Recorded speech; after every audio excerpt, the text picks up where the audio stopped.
Okay, I'll take that as a yes. For the crib, so it's always about the you. Hey Jimmy, please get a pal on the phone and tell him that it's on. I finally got his name on the song. Can't do it wrong, cause it sounds so sweet. You spit the facts while I keep the crowd on their feet. Football season be the reason that I be bringing this heat. Georgia music representing 104.3. Hey, Welcome to the show on a Thursday. And it doesn't look like Crowder will be here today on the program. He's flying to New York tonight. We know who he's interviewing for The Pivot, and he's caught in Atlanta. At least he was earlier today. So we're not assuming he's going to make it in time. But if you are planning to be at Whiskey Stars and Cigars tomorrow, Crowder is flying home tonight on a late flight, and he will be there tomorrow at Plantation Walk. So I just want to make sure everyone who's planning on going tomorrow, you know I'm not going to be there because I'm going up to Tampa. My son's graduating from college. But Whiskey Stars and Cigars, which is presented by Edmore Sawgrass Auto Mall, is tomorrow, and Davion Mitchell is going to be out there. Yeah. And Crowder and Solana and Jimmy are going to do the show live from 2 till 6 at Tabacon. And Davion Mitchell will be there, and everyone is invited to show up around 6, and it'll be a really fun night tomorrow at Plantation Walk. You can enjoy a nice Scotch whiskey from Johnny Walker and a smooth cigar from Drew Estate, and it's free to walk over there, but it's not free to buy things. I just want to make that clear. You can get all the info at WQAM.com. Must be 21 or older. That's to go inside. We were talking with Brian from our promotions department earlier today at the radio station. He was saying, hey, some parents want to bring, like Tobin wants to bring his kid out to meet Davion Mitchell. You can do that because Plantation Walk outside, that's fine for families, but you got to be 21 or over to walk inside and have a drink and a cigar and all that stuff. If you do bring your kids, though, just know that there will probably be some salty language around our area. There will be cigars being smoked outside. So, but you are welcome to come out, meet Davion Mitchell or the Heat Dancers. Bernie's going to be there as well. 6 p.m. tomorrow, Tabacon Cigars and Spirits at Plantation Walk. Whiskey Stars and Cigars presented by Edmore Sawgrass Auto Mall. 4 brands, 1 location, your local Cadillac, Buick, GMC, and Chevy dealer. All right, got all that out of the way at the beginning of the show. Solana's here. I'm here. Jimmy's here. We were all at the station earlier today. We had a meeting at the station. We call them a little huddle. Had a huddle at the station. It was an all-staff huddle. Now, 2 things happened. One was mentioned in the huddle, one was not. I'll mention my thing on the air here, which is I signed my new contract today. Actually signed it yesterday. It was countersigned today, so it's official. So you're stuck with me till sometime in 2028. All right. I'm sorry to break this to you, Jimmy. I know you weren't aware. I'm sorry to break this to you, but at least in sometime through 2028, unless I hit the lottery, you'll be stuck with my services. Coincidentally, All right. Oh, you have no choice in the matter. Coincidentally, at today's huddle, it was announced that our fearless leader, Len, is retiring. And I believe it was a standoff. I believe he kept saying, because, you know, my contract was up April 1st, and we didn't get it signed and worked out till today. But I believe there was a standoff. He said, hey, if you guys really re-sign Hochman, I quit. And it took, 37 days or so, but I came out victorious on this. You won?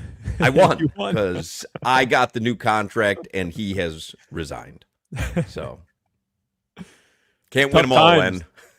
Tough times for WQAM.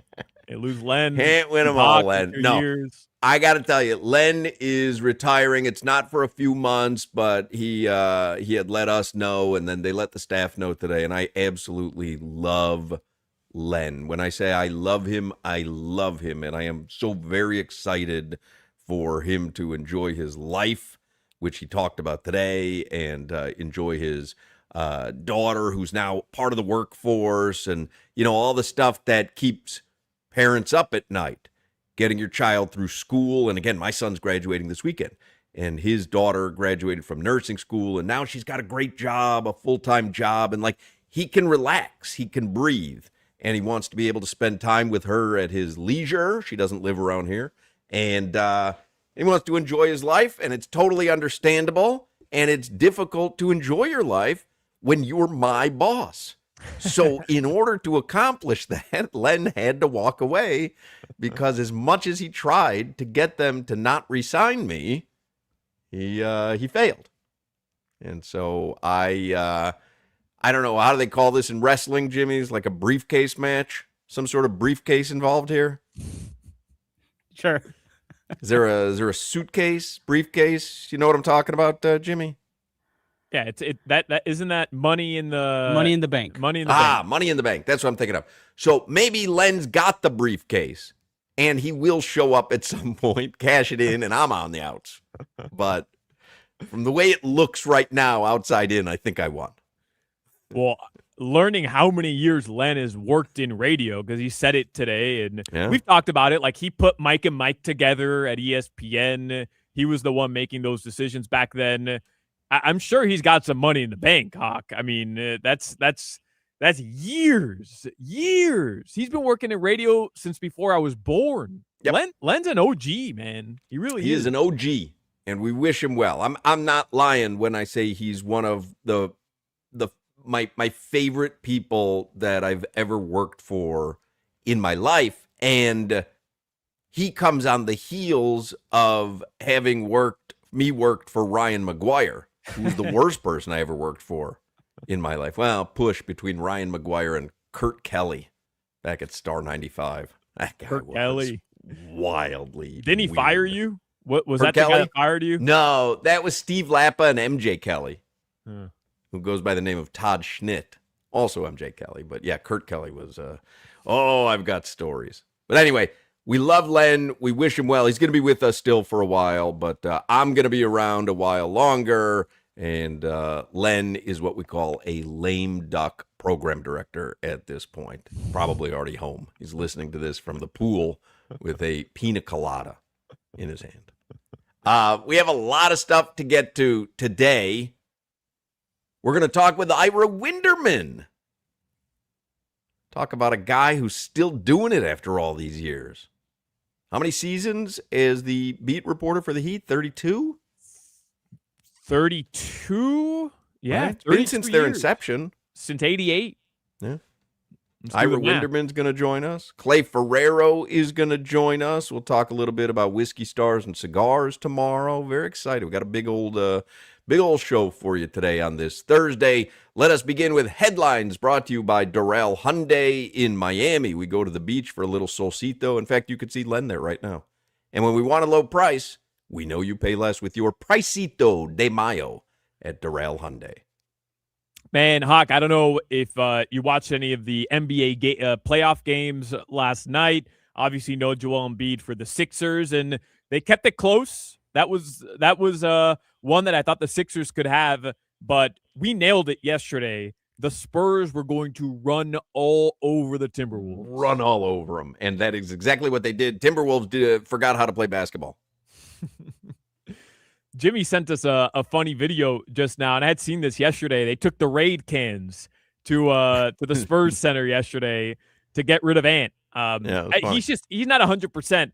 Right. You just knew the Spurs were He didn't even start, did he? No, he's not starting. Yeah. He didn't start in game one either. He's not starting. Yeah. Chris Finn's getting a little cutesy. Just start your best players. If he's out there, start your best players. I remember when Michael Jordan came back from his hiatus, and I think, did they have him come off the bench? I'm like, what are you doing here? Michael Jordan, 3 years removed from playing, is better than anyone on the court on either team. I don't know. I saw something. I think I sent it to you on Instagram, and I don't want to do a LeBron versus MJ debate today, Hawk. I don't want to do it, but I saw a stat that is effing wild. I didn't believe the stat, and I'm not necessarily certain that I do. Well, I haven't researched it. I have not fact-checked it. Because when I looked at it, because I know you're saying it's wild, I saw the stat, and I said, this can't be. But it's on Instagram. Right? Like anything on Instagram is true. If you research it and say that it's true, I'll believe you. I find it implausible. Michael Jordan won only one playoff game in his career without Scottie Pippen. I One. thought I saw a different stat. Was that it? It was playoff games? Playoff games. He won only one playoff game in his career without Scottie Pippen, which means LeBron James in this playoff run where they're down 0-1 in the second round, but through a round and a game in the playoffs without Luka Doncic and without Austin Reeves for 4 of the 6 against Houston, LeBron James has won more playoff games this year already without Luka Doncic than Michael Jordan won in his entire career without Scottie Pippen. That's crazy. That's an wild stat. How many times did they go to the playoffs without Scottie? Jordan, I am almost certain, went to the playoffs every year starting in his rookie year. I'm almost certain. I could be wrong about that. But I'm pretty sure he went to the playoffs every year since he came into the league. And if he didn't, then on Google, we got to have another conversation. 1-9 without Scottie. They got swept in 86 and 87 by the Celtics.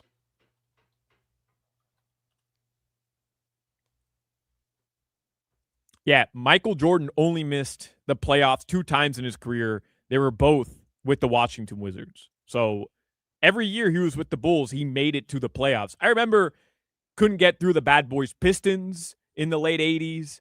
And yeah, the Celtics just terrorized him. He had that one like 50-point game or 60-point game, but they lost the game. Or 63. He had 63, 63 right? Yeah, 63. Yeah. That's a crazy stat, right? Wild. I didn't believe it. You want to revisit LeBron versus MJ? You want to do that today? MJ is so far and above better than LeBron. It's almost comical. I can't wait for guys like Hawk to start retiring so we can start pushing the agenda. LeBron, I believe if MJ came back today, he's the best player in the league. Aaron Rodgers is going to visit the Steelers, according to Ian Rappaport, Hawk. And he's saying that Rodgers is likely going to play for them in 2026. They're going to do the visit this weekend. There's no deal in place yet, but yeah, the expectation is that Aaron will be back in the Steel City. I just want it to get decided already. Like I know we talked about it earlier in the week, but just decide it already. I'm done like waiting around for the NFL season to start with Aaron Rodgers figuring it out what he's going to do with his career. I don't care because I don't have a vested interest in the Steelers. If I was a Steelers fan or if this was happening to my team, I would be annoyed at Aaron Rodgers. Would you rather have Aaron Rodgers next year or would you rather have Malik Willis next year? 1 year is all I'm saying. 1 year. I like the flash paper. I like the glimmering star. So for me, Aaron Rodgers, it would just be fun. Because there's a tie in there. Like we're building Green Bay South. They could have gone that route. Sure. Veteran quarterback for 1 year. I mean, Aaron Rodgers wants to play for a team that's competing, so I realized. I was going to say, I don't think he would have come here to throw to Tutu Atwell and Malik Washington. Devon Achane, though, man. Come on. And then the other big news that just got released right now from Ross Dellinger, the committee, the selection committee, has approved the expansion of the NCAA tournaments to 76 teams. All right. Locally, Los Marlins, they lost again yesterday. I was talking with Tobin before the show, and he's a little bothered by the fact that the Marlins, they lost 3 of 4 against the Phils, and now they can't beat the Baltimore Orioles either. Yeah, a little bit of an annoying skid going on here for the Marlins. We talked about it. You know, they had second place in the NL East, and they lose 3 or 4 to Philly, and that's one of those series you may look back on in the end of the year. It's why it was good that they stacked wins at the beginning of the year with Colorado and the White Sox. But, yeah, these are some winnable games that are getting past you. You get a game from, who was it that they only allowed 1 run? Who was pitching when they lost 1-0? When they lost 1-0? Yeah, was it Was it Max Meyer? Or it was Jansen Junk, I think. But anyway, you waste a good performance from him. Then Sandy goes out there, and again, I was at that game. They scored 7 runs. You figure if you can put up 7 runs and Sandy's pitching, you're going to be okay. Unfortunately, he got rocked in the first inning and beyond. They gave up 9 runs, but there were some winnable games in the last, what have they lost, 5 in a row? 4 in a row they've 4 in a row. lost. Yeah. They're getting outscored in this series already that they lost to Baltimore. They're going to play them one more time today, try to end this losing skid. They're getting outscored 16-11 in these 2 games where you had Sandy and Yuri on the mound in those 2 games. That's what makes it so frustrating. Yep. Max Meyer is going to go tonight for the Fish. That game can be heard on FM 104.3 WQAM. Very good. Hawk, your weather in South Florida right now, it's 89 degrees. It's hot. Tonight, the lows are going to drop into the low 70s. That weather report is brought to you by Tornado Roofing and Contracting, helping homeowners stay safe this storm season. Visit tornadoroofing.com for free roof and window estimate. Our old friend Ira Winderman graces us with his appearance in the next segment. Guys, just because you're getting older doesn't mean you have to feel like it. If your energy's low, your sleep feels off, your weight won't budge, you got that brain fog working, maybe your sex drive isn't what it used to be, time to switch things up with Atlantic Men's Clinic. Telling you, if you're suffering with less energy, less drive, not feeling like yourself, call Atlantic Men's Clinic. It's why I started going there to get testosterone.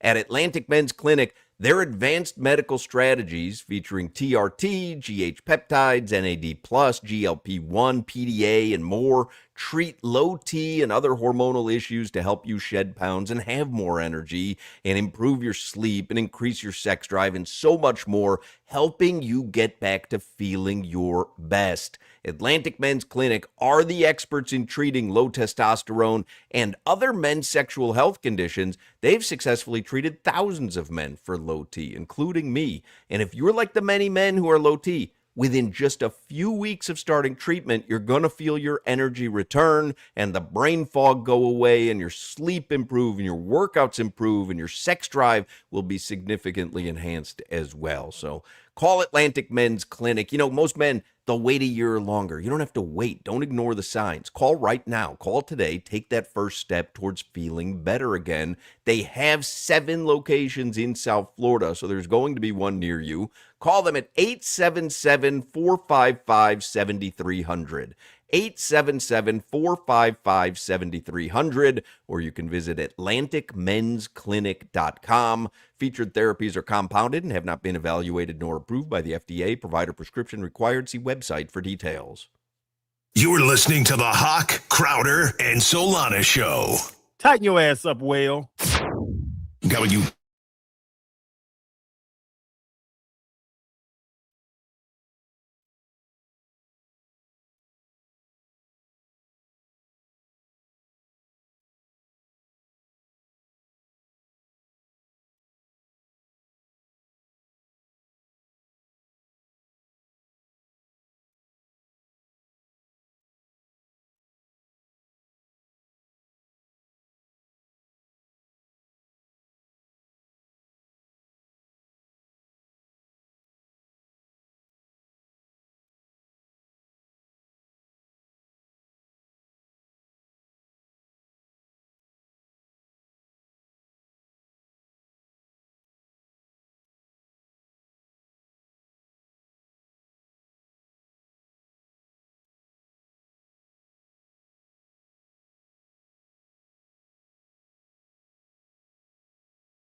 wasn't certain that we saw him off camera. He was waving to us frantically. We're like, we see you, Ira. Looks so nice there. But he's muted. How come I can't hear Ira? He's there. I We am got muted. Ira. Let me What's see up, if I Ira? can get unmuted. I can Can you hear me now? I couldn't hear you. So Yeah, we got Solana you. muted me.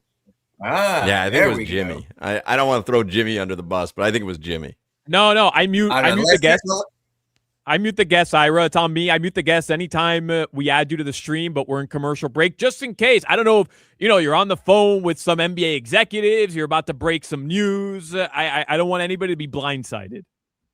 Oh, let's be honest. All I'm doing is trying to find out what Barry Jackson says. Come on, let's be honest here. So Now, I was saying, I said, Ira's been covering the Heat for 32 years. And I went to your 38 Twitter account, and it's 38 years. And you can follow Ira on Twitter at Ira Heatbeat. And it says 38 years.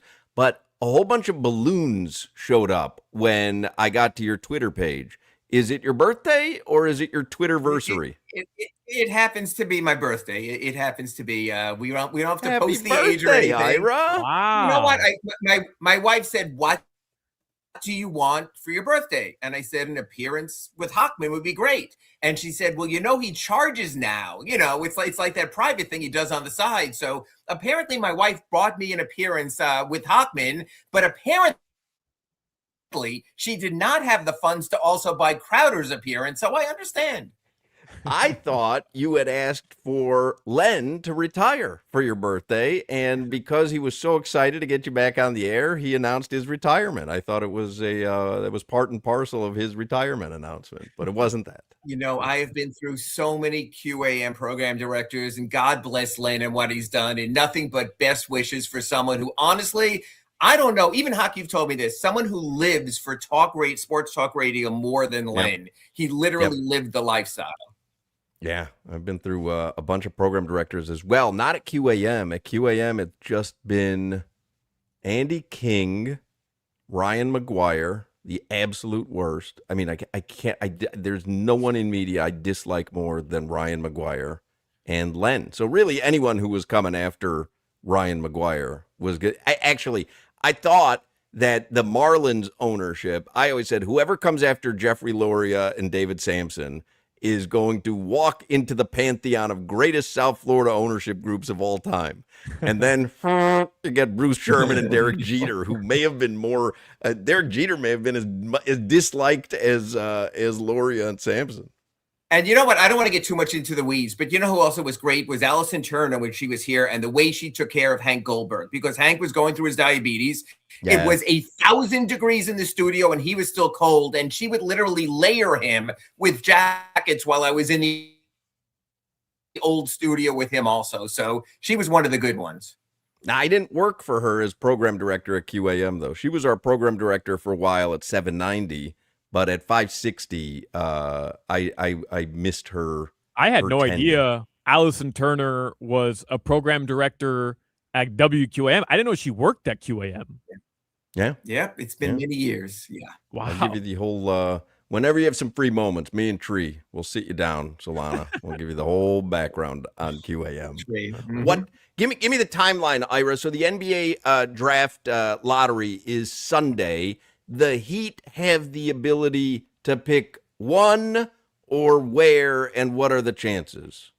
The Heat have the ability. It's random, but it's weighted based on regular season records. So you can move into the top 4 picks in the random part of the drawing. By the way, if anyone watched the NHL lottery, I still don't know what the hell is going on, but that's another story for another day. So the Heat can pick either 1 through 4. They have a 1% chance at the top pick, a 4.8% chance of moving into the top 4, or else hold seed at 13 or move back to 14 if Charlotte would jump them with even lesser odds. So basically the Heat are playing for 1, 2, 3, 4, 13 or 14. The drawing is 3 o'clock Sunday on ABC, so we'll know more then. The Heat have never moved up in the lottery. As a matter of fact, in all their appearances, they moved back 10 total places, one of the worst records in the lottery. But you know what? The joy of that is, even if they don't move up, you get to watch Alonzo Mourning scowl on set. So at least there's that. Ira, what do you make of Heat fans who are saying the NBA owes this to the Miami Heat? The Miami Heat have avoided tanking, which clearly right now is enemy number one by Adam Silver and all his guys. Enemy number one is tanking. The Heat have avoided tanking, and like you just mentioned, they've never moved up in the lottery. Do you believe that there's any finagling of those lottery balls behind the scenes, and that maybe the NBA will do the Miami Heat a solid? Well, look, we know there are major accounting firms who handle multi-billion-dollar accounts, and they're not going to put their reputation at risk. So for all of the frozen envelope for Patrick Ewing, and even in the NHL, look at the NHL lottery this week on Tuesday when Toronto, a signature franchise, all of a sudden Ashton Matthews is not enough, and all of a sudden they get the number one pick again because they have to salvage them. I get it. Sometimes it can look a little shifty. Look last year, Luka Doncic, the worst trade in NBA history. We can debate that. Boom, hey, you got Cooper Flagg. I will say this. If a team deserves it after the Terry Rozier fiasco and not being told by the League of the Hornets and then telling them, the Heat, you will take a second round pick, you will accept it, and you will not complain. They've done everything in compliance. I think it would be a fair turn. I do not think this stuff is rigged because it can't be. But Solana, to your point, would it be the right thing for the Heat to get their just due of playing to win, of going to the end, of trying to win that game in Charlotte in overtime, and except for the last 4 seconds, winning that game? Yeah, you should reward some teams who do something. And I felt all along, Solana, even if you don't win the lottery, I still believe the league should have given the Heat a compensatory first-round pick somewhere, sometime to make up for the Rozier fiasco. So yeah, the Heat have been screwed in the process, but no, I can't really count on ping pong balls.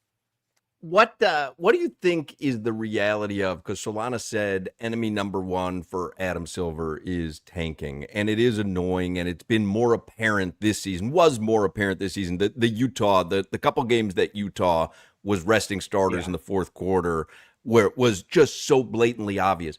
But how much of it do you think is real? How much is lip service? Because we now know at the end of the season, they had record TV ratings. The postseason delivers. I've said this since the play-in. You know what? If the postseason is this good, and obviously you'd love to see Embiid out there, you'd love to see Tatum out there. I don't doubt that they're actually hurt. Would they have played in a different era and muscled through it? Maybe. But how much do you think is just lip service? Oh, we're addressing the tanking stuff.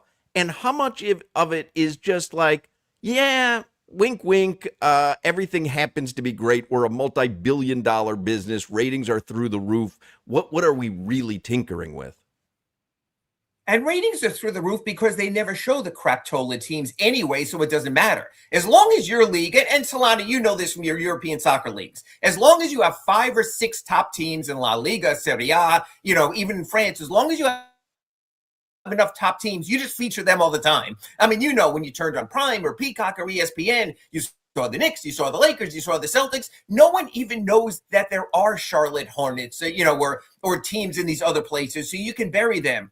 To me, there's only one way to do it, and it is relegation. And no, it's not relegation to the G League because the NBA owes the G League. I would say it'd be something like this. You now have 30 NBA teams, you're going to go to 32. Have a 20-team NBA, a 12-team relegation league. Same teams, same arenas, same players. Then if you screw up and go to the lottery, yeah, you get a lottery pick, but your lottery pick instead winds up being, with a team that's trying to get unrelegated. Then maybe even it doesn't have to be severe. Maybe the bottom 2 of those 20 go down, and maybe you even make the league bigger and 3 or 4 come up. You do something like that. But unless you have European-style relegation, and I know it, big fans of Leeds United, we've been down on the championship. We're back up now in the Premier League. It means everything. That's the only way to do it. But Hoch, when you talk about ratings and you talk about playoffs, as long as you have 8 to 10 to 12 great teams, you're going to be fine as a league, because no one that I know has seen an actual Brooklyn Nets game this past season to know if they even existed. He actually makes a great point, Solana, which is you could have relegation, but it's still an NBA league. And so, hey, you want the Lakers or the Spurs to come visit your arena next season? Well, you better be in the top 20. And if you're not, you're going to get constant visits from Utah and Brooklyn, and good luck selling tickets for that, and good luck selling advertising for that, and so on. It actually happens to be a pretty inspired idea. And since you brought up Leeds, Ira, hope you guys are enjoying that 14th, 15th spot as our cherries fighting for a Champions League spot up at the table. We're big Bournemouth guys. Yeah. You know what? You avoid relegation after playing in the championship all those years. You enjoy every moment. The one moment I'm waiting for, and I think Solana, you agree, is not going to happen now, is I don't see Tottenham going down. But can you imagine a team in a 86,000 seat stadium built to host the Jacksonville Jaguars twice a year, hosting teams that are playing in 10,000 seat stadiums? That's the thing. There is so much at stake in relegation at soccer and in the NBA. The Brooklyn Nets still share the television money, still get a draft choice, still get all these great teams visiting them. That's the whole thing. They'll never do it. U.S. sports is built on playoffs. The difference is if you have relegation, as you know, Solana, you don't have playoffs. Well, like Hawk said, that's where all the money is, so you can't undo that also. It's just a different approach. So, yeah, you'll have craptastic teams coming to your arena twice a year. Ira, since we're talking about tanking in the draft, what did you make of Pat Riley's comments regarding they're not changing their strategy moving forward? He said he's not stepping down, but that they're not going to tank flat out, that they're aligned in that messaging and in that philosophy moving forward. I know that the Heat will be active trying to add some players, as Riles mentioned, but what do you make of Miami just continuing to refuse to go down that route, as so many teams have? Well, first of all, they can't. They owe the Charlotte Hornets either a protected first-round pick in 2027 or unprotected in 2028. When you tank, you say, in this 3 or 4 year block, we're going to be terrible. Look at what the Spurs are now, and they're fantastic. You have Wembanyama, you have Stefan Castle. Now you have Harper, who's coming on in the playoffs. Why? And they have so much talent that Jeremy Sohan is now with the Knicks instead. You've got to be bad consistently. Once the Terry Rozier trade happened, they said they're living in the moment. You can't tank, because if you were awful this coming year and you keep your pick in 27, well, then what happens in 28? You have an unprotected pick that goes out instead to the Hornets, so you can't. So it's almost like the Heat put themselves in a position where Pat Riley has to say that because they have no other choice. It's, I know it's the terrible cliche, but Solana, like you said, is just in their DNA. They just refuse to tank. They refuse to go down. It almost reminds me of what the Panthers did at the end of the season. And they could have improved their lottery pick. But like Chuck and the other players said, we don't want to start a feeling of losing with players on our roster where they find that acceptable. So did the Panthers move up in their lottery? No, they moved down a spot. But they played the close of their season with pride. And I do still think there is something to be said for that. The Giannis thing seems like it may come to a conclusion sooner rather than later based on the comments yesterday. So what do you think the chances are that Giannis ends up in a Heat uniform? Is the offer any different than it was at the trade deadline this past season? Like, where do we stand with that? It has to be different because you can't throw in Terry Rozier's salary. You can't throw in Norman Powell's salary. He's an impending free agent. You might not be able to throw in Andrew Wiggins' salary because he can opt out and become a free agent. So the base trade in February was still going to be Tyler Hero and Khalil Ware. Now it has to be. Then you can throw in other pieces, young players you want. You can throw in draft choices. Now at the draft, you can draft for the Bucks at number 13, or if you move up. And then you can still send them only 2 guaranteed first-round picks that you'll hold, so it's the same pick package. I'm looking at the Houston Rockets. With Alperen Şengün and maybe Reed Shepherd, they can offer 3 first-round picks. I think it's a better package. I know some people down here will think Khalil Ware is the better long-term prospect. We saw Boston now. I don't know if this is true, but if Jaylen Brown is in there and you want to still win and their GM wants to keep his job, that's a pretty good guy to start with there also. So there is this quality being offered. What they said, and I think what Haslam said was very interesting, was, and we want to take care of Giannis. This is when Giannis has to go Lillard. This is when Giannis has to say, New York, Miami, give them a couple of choices so they don't get stung like Portland did with Dame, Miami or bust, but give them a list of teams. And let's face it, it looks like the Knicks are getting past Philadelphia. Then they're going to wind up playing the winner of Detroit, Cleveland. Not overwhelming. We easily could see the Knicks in the finals. Well, if you're the Knicks, do you put the big package together?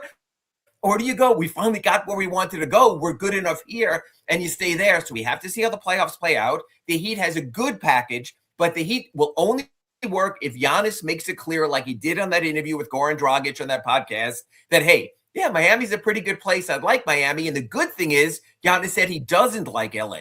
So when it comes to the Clippers or comes to the Lakers, at least you could rule them out to a degree also. So, yeah, I think there's a chance. But, man, the one thing I love what Jimmy Haslam said was this: we need to get it done by the draft. Perfect. Because if you remember the summer of Lillard, the Heat waited and waited and waited and waited, and all of a sudden it was late September and October, and there was no time for a plan B. At least this summer the Heat could have a plan B, which brings it back to the thing we spoke about at the top. And Solana, I'll throw this at you.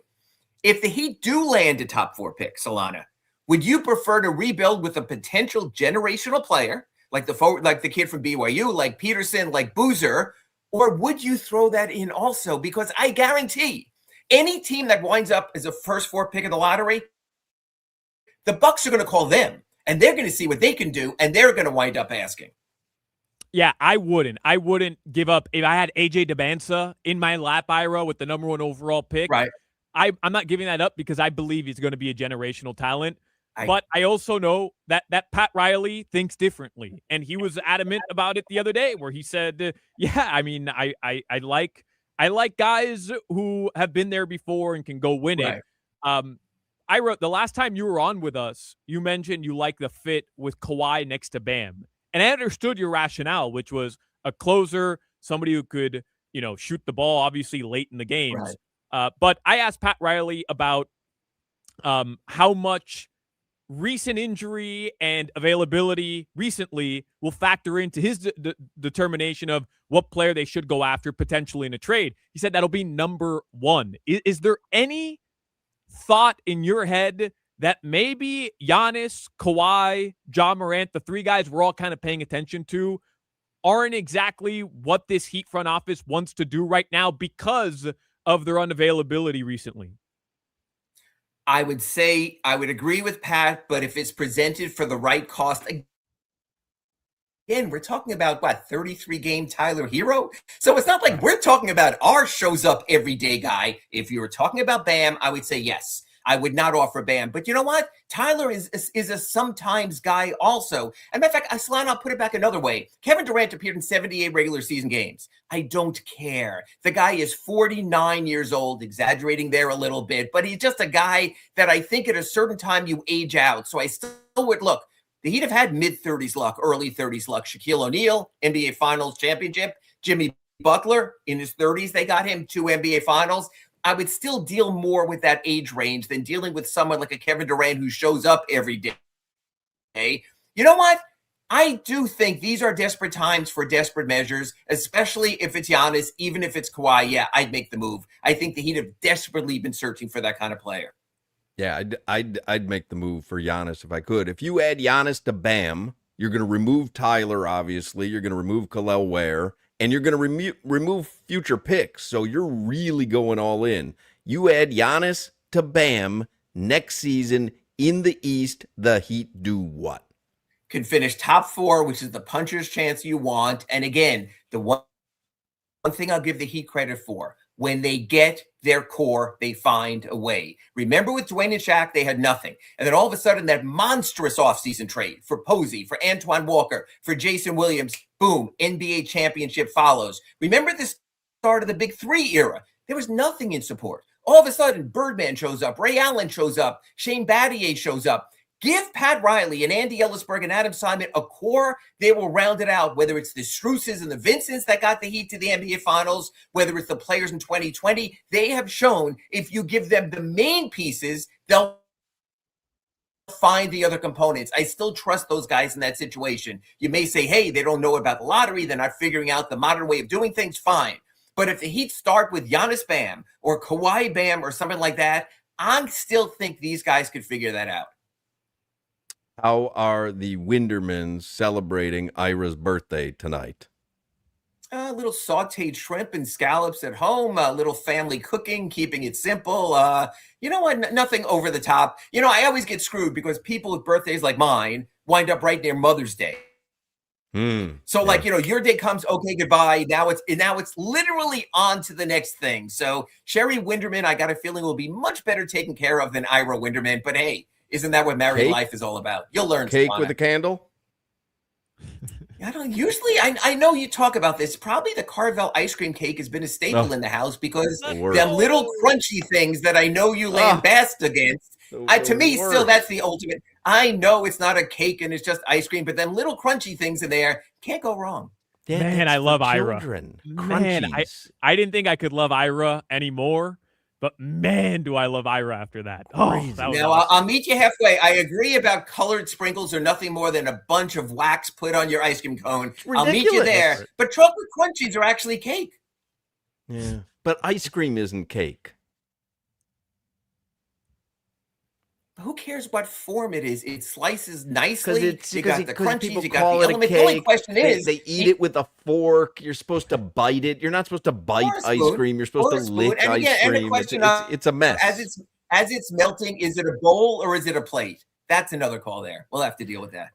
Follow Ira Winderman on social media, on Twitter at Ira Heatbeat, and read his work in the Sun Sentinel. Make sure you have the Sun Sentinel app. Subscribe to the Sun Sentinel so that you can access his stories, as the NBA lottery is Sunday, and who knows when Giannis news will break at some point between then and the draft. So we will keep updating everyone with hopefully frequent appearances by Ira Winderman from the Sun Sentinel on this station. Happy birthday, Ira. Thank you. And hopefully next time there's not the kind of lag I'm having right now, because this literally looked like one of those CNN interviews where the guy is standing out there in Israel with bombs going over his head, and you're just staring at the screen going, okay, he's done now. So next time we'll try to get rid of the lag. I think it'll be a lot smoother. But guys, I'd love to talk, but in the words no of lag. Hochman, You're noticing lag. We noticed dropouts, but it was still tight. It was still succinct and tight. enough. Okay. Well, and just to make you happy, I really got to run because my cake might melt. Thank you, Hochman. Well, I got a text from Mike Mayo just now, formerly of the Sun Sentinel, now of the unctuous Let's Eat South Florida Facebook page. Didn't peg Ira for a Carvel / Fudgy the Whale guy. I bet he's had Fudgy the Whale and Cookie Puss all growing up in the New York area. Me and Cookie Puss go way back. And if I told Jake about Cookie Puss, he'd go, what the hell is wrong with you? Another story for another day. We'll see, Ira. Send my regards to Crowder. Tell him that he's not banned from the Winderman show. I will let him know. There you go. Ira Winderman from the Sun Sentinel. We'll take a break. We'll come back with more Hochman, Crowder, and Solana. You're listening to the Hawk, Crowder, and Solana show. I spend $250,000 a year on gluten.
We back at it with the steady Hochman, Crowder, and Solana. 305, cafecito time, dame una colada. Got some interviews next. Always got dope guests. Get the cesspool live, dropping comments and likes. We about to get right. Talking sports, my G. Listen to Odyssey and 104.3. Live and back on GeorgiaMusic.com. Hitting it at the park like a mad Mervis bomb on power. Get ready for the 3 o'clock hour. Get ready for the 3 o'clock hour. Get ready for the 3 o'clock hour. Get ready for that 3 o'clock. Okay. Ready for that 3 o'clock. I'm ready. There is a sector of Heat Nation, and they're loud, so you see it on, the texts and on social media. There is a sector of Heat Nation that is just flat out tired of Pat Riley and Tyler Hero. Yep. They're just done. They're I get it. dunzo. I get it. Dunzo. I get it. But I was asking him, if you do, are you in agreement with him? If you add Giannis to Bam, and now you're going to have other ancillary pieces because other stuff is going to end up being up in the air. If you add Giannis to Bam, you should be a top 4 seed next season in the East, right? You're assuming, man, the Knicks, Boston's going to be in a little bit of flux. We don't know what they're going to look like if there are guys who act.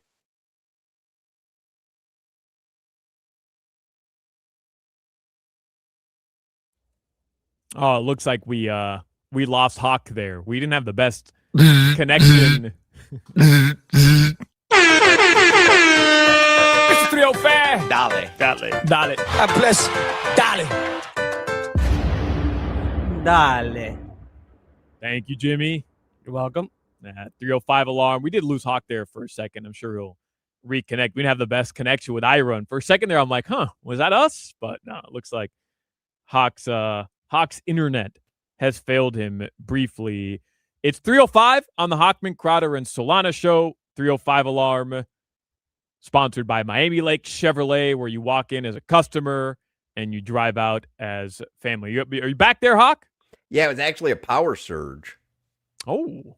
We had a power surge in the house. I felt like I was in, you ever see that movie with Mark Wahlberg? It's the true story of that, the oil rig out in the Gulf. What is why am I drawing a blank on the name of that movie? Deepwater Horizon. Yeah, Deepwater Horizon. Nobody's seen that movie, Hawk.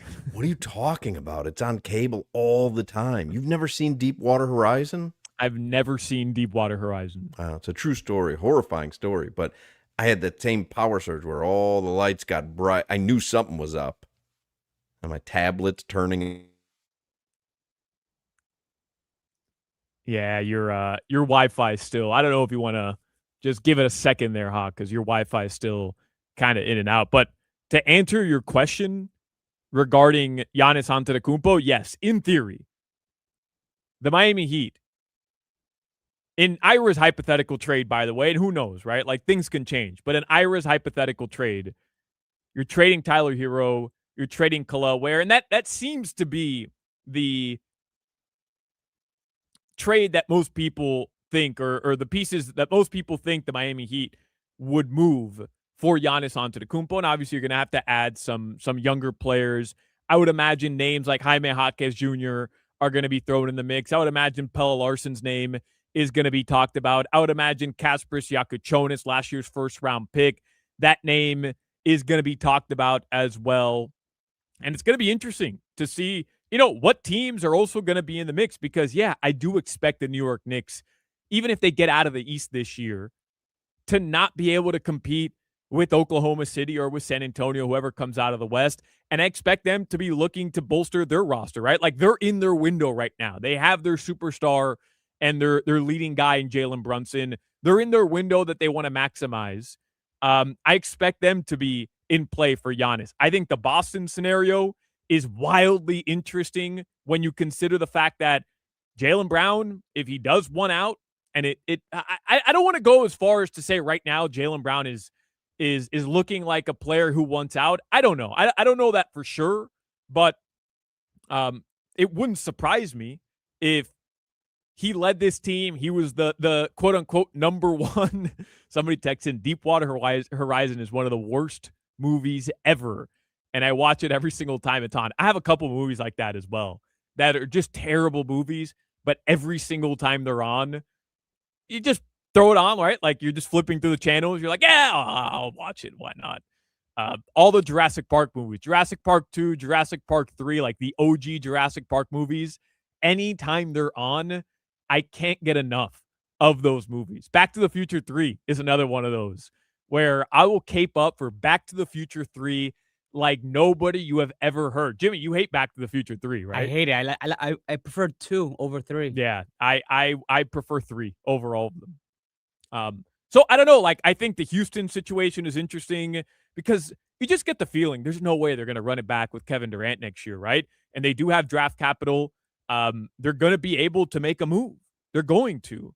So I don't even know if the Heat are going to be in a situation where they can outbid other teams with a package surrounding Tyler Hero, Khalil Ware, maybe one of the young guys that we just talked about, and then 2 first-round picks plus this year's first-round pick, which, let's be honest, we're talking about how the Miami Heat deserve the NBA to give them a little nod and let them win the lottery. I've heard Tobin talk about it a bunch. I saw a post today from, I think it's the Heat versus Haters account on social media today that was talking about like all the reasons the Miami Heat deserve to win the lottery, why the NBA should do them a solid. But look, the NBA lottery is not actually rigged. At least I don't think so. I know some of you with your tinfoil hats, you think the fix was in last year for the Dallas Mavericks to go out and get Cooper Flag. You think the fix is in previous years for certain teams to win the lottery. I get it, man. Like that's up to you if you genuinely believe that type of stuff. I don't. I default to, hey, sometimes bleep is just random and it works out in funny, mysterious ways. I don't think there's a chance in hell that Adam Silver's rigging the NBA lottery for the Miami Heat. Now, should the basketball gods comply and do the Miami Heat a solid? That's another discussion, right? And yes, I would agree 1,000%. They did, as Ira said, they got absolutely hosed by the NBA and by the Charlotte Hornets. And the fact that they're getting a second-round pick only is just ridiculous. It's an absolute joke, and it's BS. And Miami should have some sort of first-round pick in return. They should have gotten their own first-round pick back, but you know, Adam Silver's a spineless coward right now, and he's not willing to go that route. So that's not going to happen. And from what Pat Riley said at his press conference, it doesn't necessarily sound like they're willing to fight that battle. It's just an uphill battle that probably wouldn't get resolved anytime soon anyways. Would that be enough to go get Giannis Antetokounmpo? Like, I don't know. But, Hawk, to answer your question, yes, Giannis on this team with Bam, just those 2 pieces. I don't know who else would be on the roster next year, but just those 2 pieces, if they're both healthy, in my opinion, puts this organization in a position to, at the very least, compete in the Eastern Conference. And I think that's where you want to be right now, because you're looking around the East and there's opportunity to go win the East if you have a superstar, which the Miami Heat does not. Were you worried about me? Nah, I figured you'd be all right. After I said there was a power surge and I said all the lights got bright, you didn't think that maybe there was an explosion or something? I mean, I could do draft lottery talk for, 2 hours at least. I figured if I need 2 hours, I'm good, man. I mean, at least I launched you into something that was in your wheelhouse when I ducked out. Even if you didn't, I was going right back to what Ira talked about. So, Ira, though, made a great point, though. You just want to, if you can end up in the top 4, then you kind of at least have a puncher's chance of getting to the promised land. The question is, who are the top 4 going to be next season? Does Giannis and Bam make them good enough to be in the top 4? I think I think they do, but there are some other teams out there who are still going to be good. No, for sure. I mean, everybody got better. Like, that was the criticism at the deadline, which is like even a trash team like the Washington Wizards, at the very least, I'm not saying they're going to be a top 4 team or they're competing for the playoffs next year, but at the very least, they came away at the trade deadline saying, hey, we had something to build with next year. And that was one thing that the Miami Heat didn't do as the only team in the Eastern Conference to not execute any sort of trade at that point. So, yeah, I mean, Detroit, you would think is going to continue to get Detroit's better. going to be, and I think they're so perfectly suited for the regular season too. So you have to put them in the top 4. You've got to keep the Knicks in the top 4. Boston, depending on what happens, right? I mean, if they come back intact, then they're in the top 4. I don't know about, well, I mean, say Washington, you add AD and Trae Young, anything could happen, I guess. No, but like Atlanta. Is Atlanta going to continue to get better? Toronto. Charlotte this year. I know and I'm as upset as anybody about how that playing tournament game played out, but Charlotte was literally the best team in the Eastern Conference. Don't sleep on Chicago with Boozy entering year 3 and maybe the return of Tom Thibodeau. I'm very much willing to sleep on Chicago next year. Really? Don't sleep on Chicago because I don't know if you heard me. Boozy entering year 3.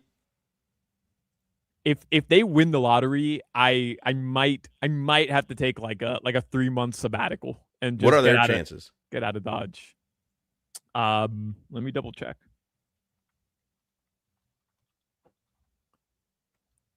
Did you do headlines yet? Nah, I've not.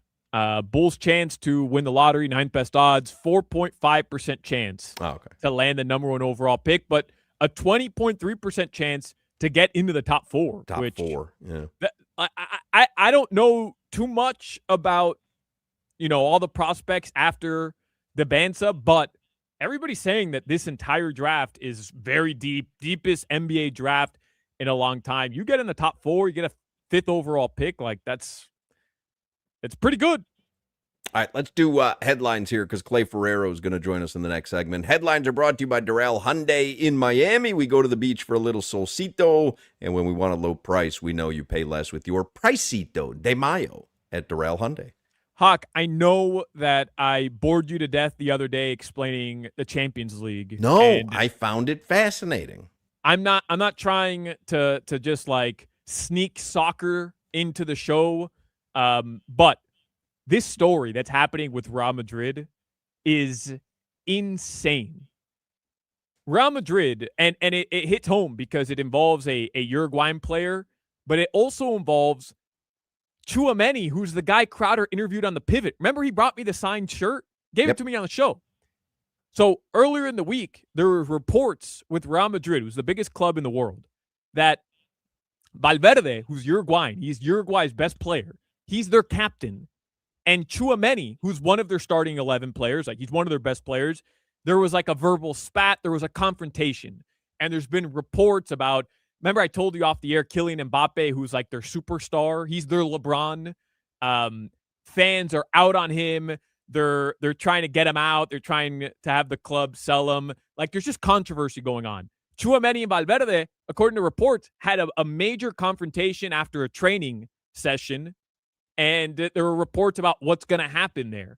Today, Valverde, who's the captain of the team, had to be taken to the hospital because there was another confrontation that trickled into the locker room, and they're suggesting that there was a fight that broke out in the locker room, and it got to the point where Valverde, the Uruguayan guy, my boy, had to be taken to the hospital because he required stitches.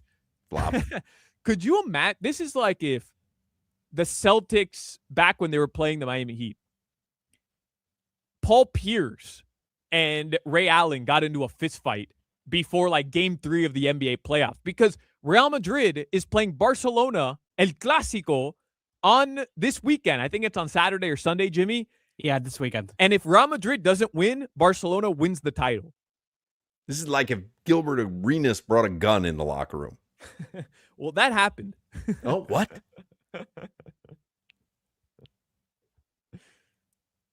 Crazy, man. Wild stuff. Bonkers. The Marlins are going to play the Orioles tonight. That'll be at 6:40 p.m. back at Lone Depot Park. They're also back on AM 560 tonight. No, FM. Excuse me, FM 104.3 WQAM. This is why Len's retiring. You can't get the name right. Too many names. Oh, yeah, so many names around here. We didn't even mention, I told you at the beginning of the show, we had this, what we call a huddle this morning, all staff huddle, and our regional VP was there, and she announced our program director, Len, is retiring or whatever. Didn't even mention everyone's there. There must be, 30, 40 people. And Jimmy saunters in, grabs a carton of orange juice, shakes it up, but there's no lid on it. And so the orange juice just flies everywhere. Everywhere. It looked closed. I've been calling him OJ ever since. Anytime somebody walks by and they see Jimmy, they're like, "Hey, you're good with that orange juice?" I mean, You're if gonna there cover is up that orange juice?" anyone at that meeting who did not want all eyes on them, it was Jimmy Facts. Garcia. And he brought all eyes on him by spilling orange juice everywhere. I gotta drink something other than screwdrivers. But you don't check, Jimmy? Like, you don't check the top before you go to shake a bottle? You don't check that the top is closed? It was closed.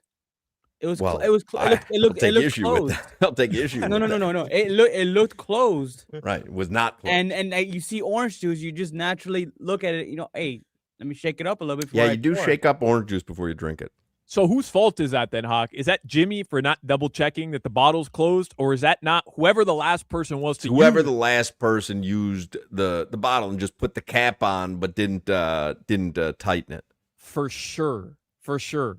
I have this fight at home once a week with my fiance, who does not close bottles with caps. What's the point of not closing it? Like, how much time are you saving out of your day by not closing the bottle? She claims she's closing them, but Hawk, she doesn't close anything. And I don't understand. I tell her, why are you not closing it? She says, well, it's hard for me to open after.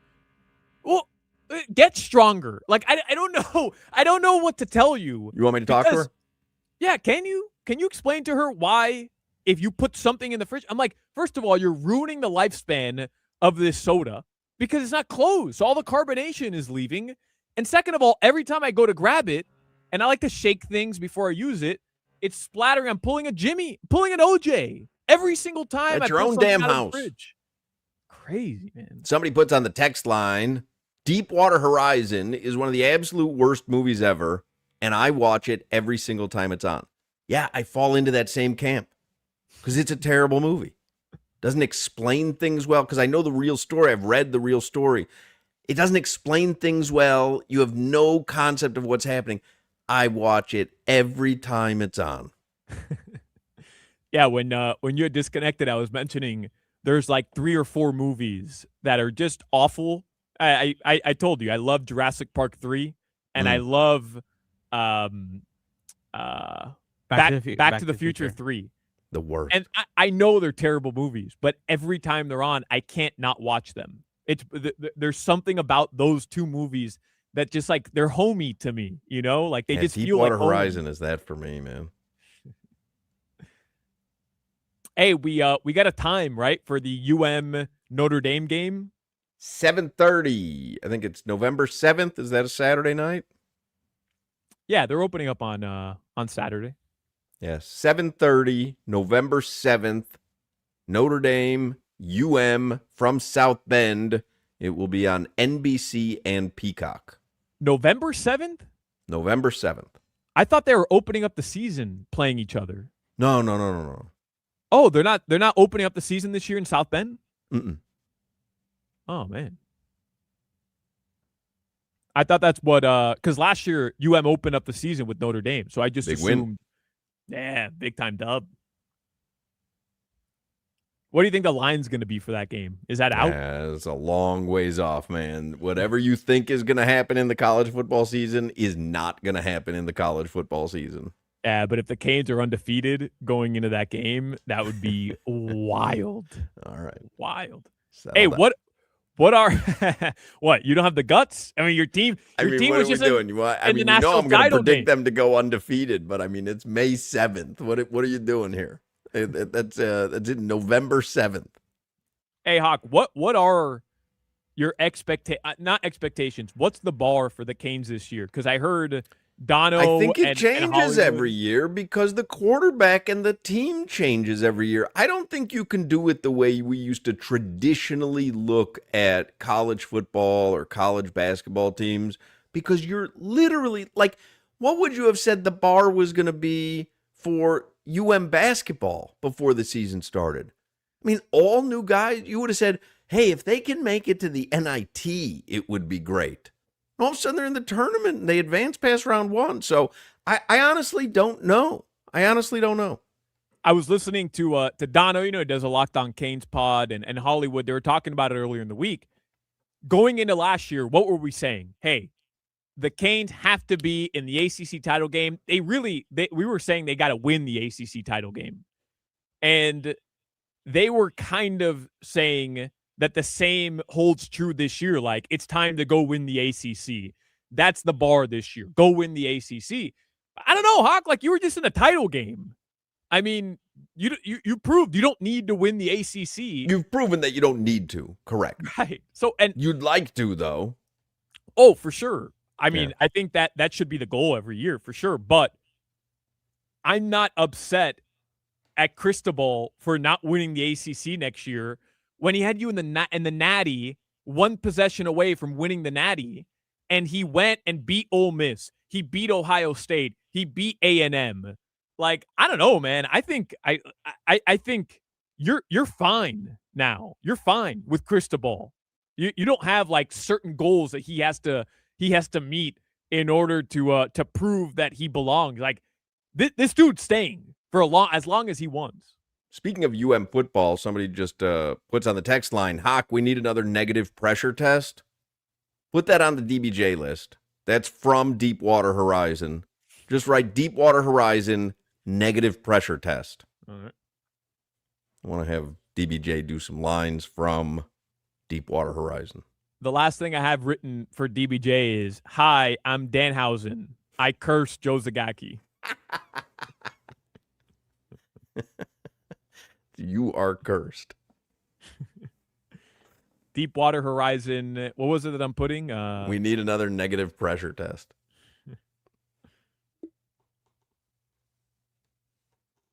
So do I have to watch this movie? Is this another one of those movies you tell me that I have to watch? It's a great movie, and then I watch just said it. It's a terrible movie that I watch every time that it's on.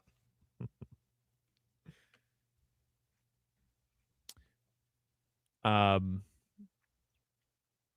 right. It's in. DBJ list updated. All right. You sent me this video from John Boy Media. Nothing can prepare you for who's singing the national anthem. Fantastic. And I was in tears during the commercial break. Ronald McDonald singing nice the voice. national anthem. He's got a nice voice. Where is that?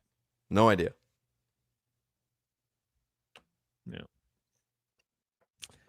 Tonight in the NBA. Man, that's funny. The Pistons are going to host the Cavs. It's game 2. Detroit, they lead that series. That's a 7:00 start, 1-0. And then Thunder, Lakers. I saw Brian Windhorst say today, Hawk, that Luka's not coming back this series. So we can stop talking about it. That it's understood in LA. It's up to LeBron and Austin Reeves. Right. It's understood Rui in LA. Hachimura. Luka is not going to be back this series. Mark Light Shake has just announced their new shakes for this weekend.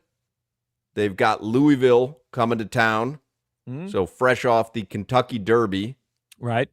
Mark Light Shakes in Coral Gables. They are doing the Derby Pie Shake. Chocolate ice cream, chocolate syrup, and horse. No, chocolate.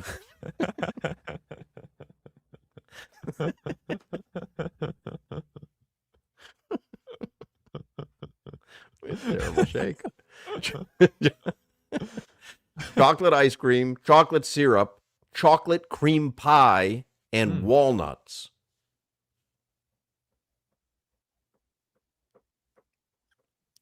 I'm out on that one. Really? Why? What makes you out? I don't like walnuts. I don't like chocolate cream pie. I don't like chocolate ice cream. You don't like walnuts? No. There's so many better nuts. You said you don't like chocolate ice cream? No, How do you not like chocolate ice cream? I don't like chocolate ice cream. That's But why why? you but- guys who but- got the swirls at the Marlins game at Mr. Yeah. Softy, like it, because my wife got a swirl. I'm like, you ruin the ice cream. So you don't like chocolate? I love chocolate. No, that doesn't make any sense to me. How do you love chocolate, but you don't like chocolate ice cream? I love chocolate. I don't like chocolate ice cream. I love makes- coffee. I don't like coffee ice cream. I love peanut butter. I don't like peanut butter ice cream. So you don't like ice cream then? We're finding out you don't like ice cream because how could you love all those flavors but you don't like it in ice cream form? That doesn't make any. It's the same flavor. I'm the same way. I don't like chocolate ice cream either. What do you know, Jimmy? Doesn't make any sense. Chocolate ice cream is the best flavor of ice cream. It's not. All right, we lost Hawk again. It really is though.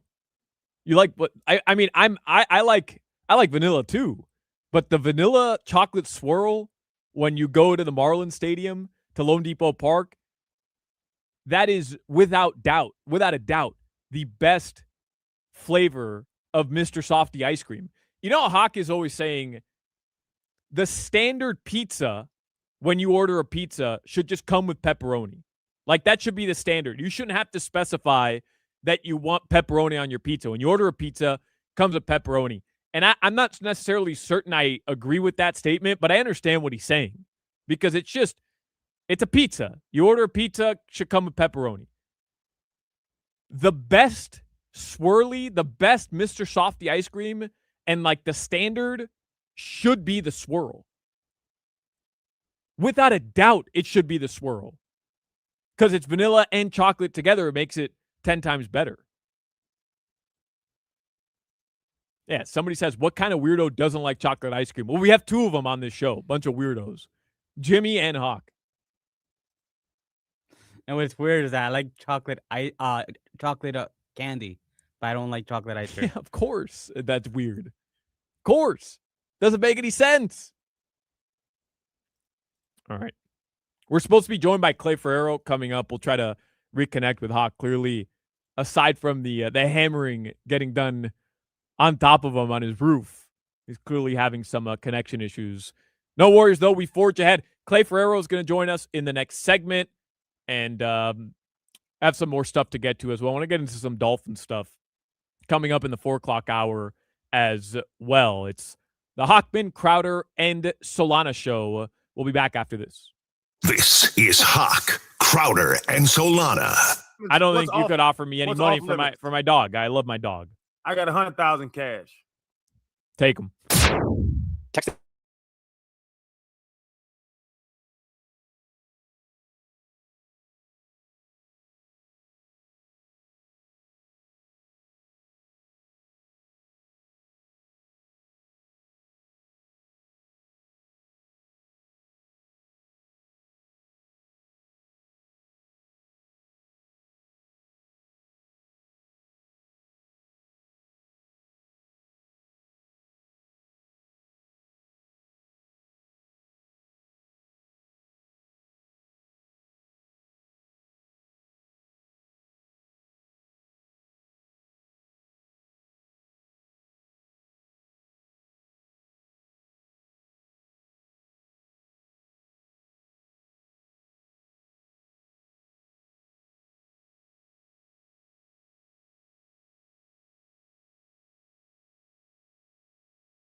Oh, you playing that, Jimmy, because of my power?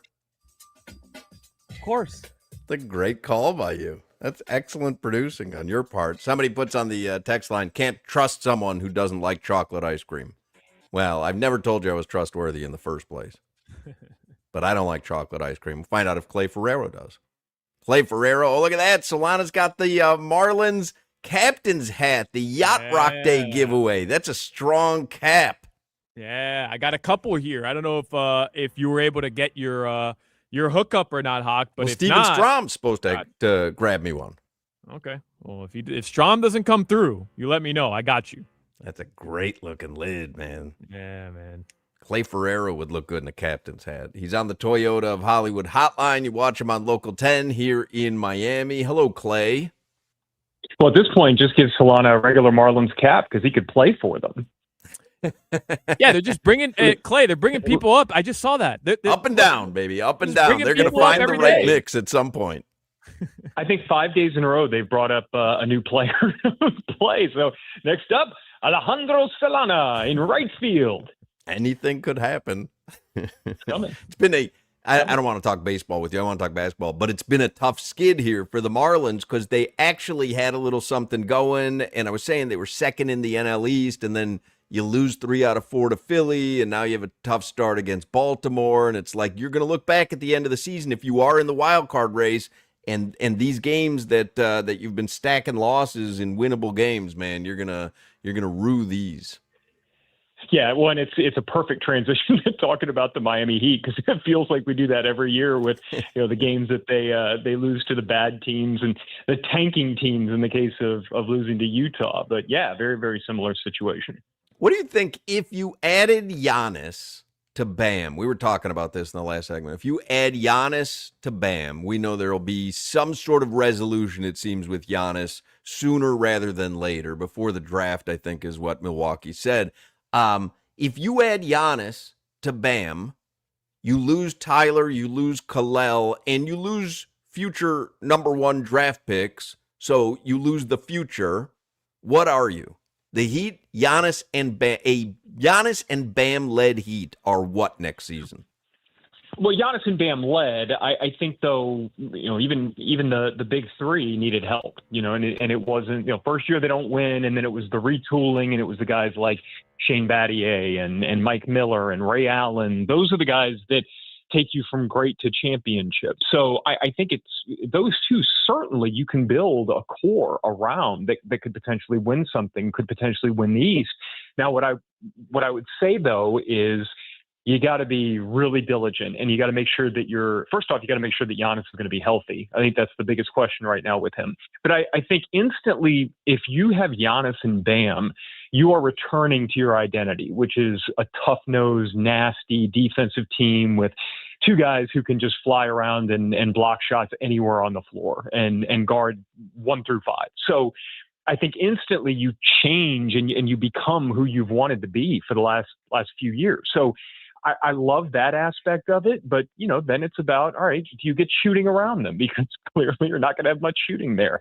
I'm not going to say anybody's untouchable, but I would love to see him keep a guy like Pelle Larsson. There are certain guys that I just think would fit perfectly around those guys.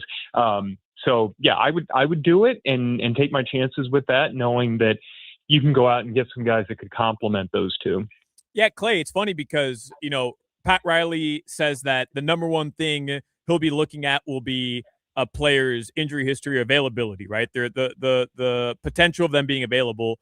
And, we talk about, is Giannis going to be healthy? And I think you're right in terms of the Heat doing their due diligence to know whether or not he's going to be healthy. But at the end of the day, will that even matter? Like, the Heat don't really have any other options other than winning the lottery. They don't really have any other options going into this summer than just taking a flyer on Giannis Antetokounmpo being healthy, right? Like, that's it. Yeah, and I think what Pat Riley would ultimately say would be something like, well, yeah, we're going to treat this year as a one-off or the last couple injuries, whatever. He'd find a way, I would think, to – and not saying that it wouldn't be justified. There could very well be reasons that, he is not all of a sudden an injury-prone player. The concern, though, is – that is kind of what happens when you combine the amount of basketball he's played and the age and the style with which he plays. that can lead to a much less of a player when you get to that age. So anyway, I'm saying all that because yes, I think that it probably is their only option at this point. And honestly, when I say I'm fine with it because the alternative is what, like this. And so I feel like I'm 100% all in on doing something like that just because it's something. What if it doesn't happen, though? Because it's not their decision. Obviously, they can't make a unilateral decision. So what if Giannis doesn't happen? Well, they got to do something. I mean, and that's where you go back. And I was about to say, we mentioned the injury history stuff. I mean, another name you hear is Kawhi Leonard. Another name that you hear a lot is Ja Morant. I mean, those guys also haven't been playing very much. And so, Kawhi had a nice stretch late in the year, but it feels like all the guys that they're mentioning all of a sudden are injury prone. And Riley did seem to go out of his way to mention that. I also took that as kind of an indirect, not shot, but an indirect message that Tyler will not get an extension. I could end up being wrong on that, but I feel like that's a situation where I think Riley's kind of ready to just move on there. And Clay, look, I think Tyler is a good player. I'm higher on him than I think most of Heat Nation is. And I know it's tough coming off this season, but there's no way they can give him the extension that he's looking for following a 33-game season, right? Like, there's just no way. No, because I think one of the biggest parts about this season was you didn't want to just see if he could play. You wanted to see if he could stay on the floor. You know he can play. You know what he brings you. I think, there's certainly some elements of his game that you wish would be better. But at this point, as a player, he is who he is. You're not gonna change anything overnight. But I think the biggest thing was he just hadn't been able to stay consistently healthy, and then this year was worse. So yeah, I really can't see that happening. Give the Lakers any chance of getting past OKC? No. As a matter of fact, I don't think Minnesota has any chance of getting past San Antonio, despite the fact they won Game 1. I just think those two teams are a cut above everybody else. Do you think San Antonio could beat OKC in the Western Conference Finals? I do. Yes.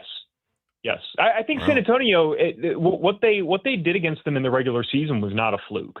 San Antonio, you hate being the you had to be there guy, but just going out to their shoot around before they played the Heat earlier this season, you're just looking around and you just see all these dudes, and you see and there's this like youthful energy, not just the coaching staff, but also having a young superstar in Wembanyama, but then these other young players, De'Aaron Fox. I mean, like, he's one of the older guys on the team now, is among the contributors.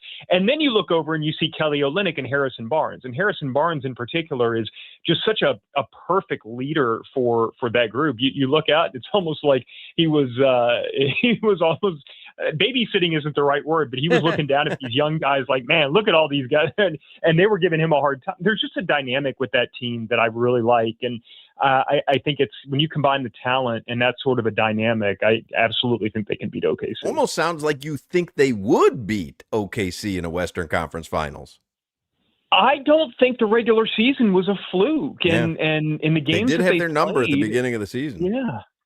So we'll see. I mean, I wouldn't put money one way or the other, but I just think those two teams that's the NBA Finals for me. Barring an injury, the series between OKC and San Antonio, those are the two best teams of our popcorn already.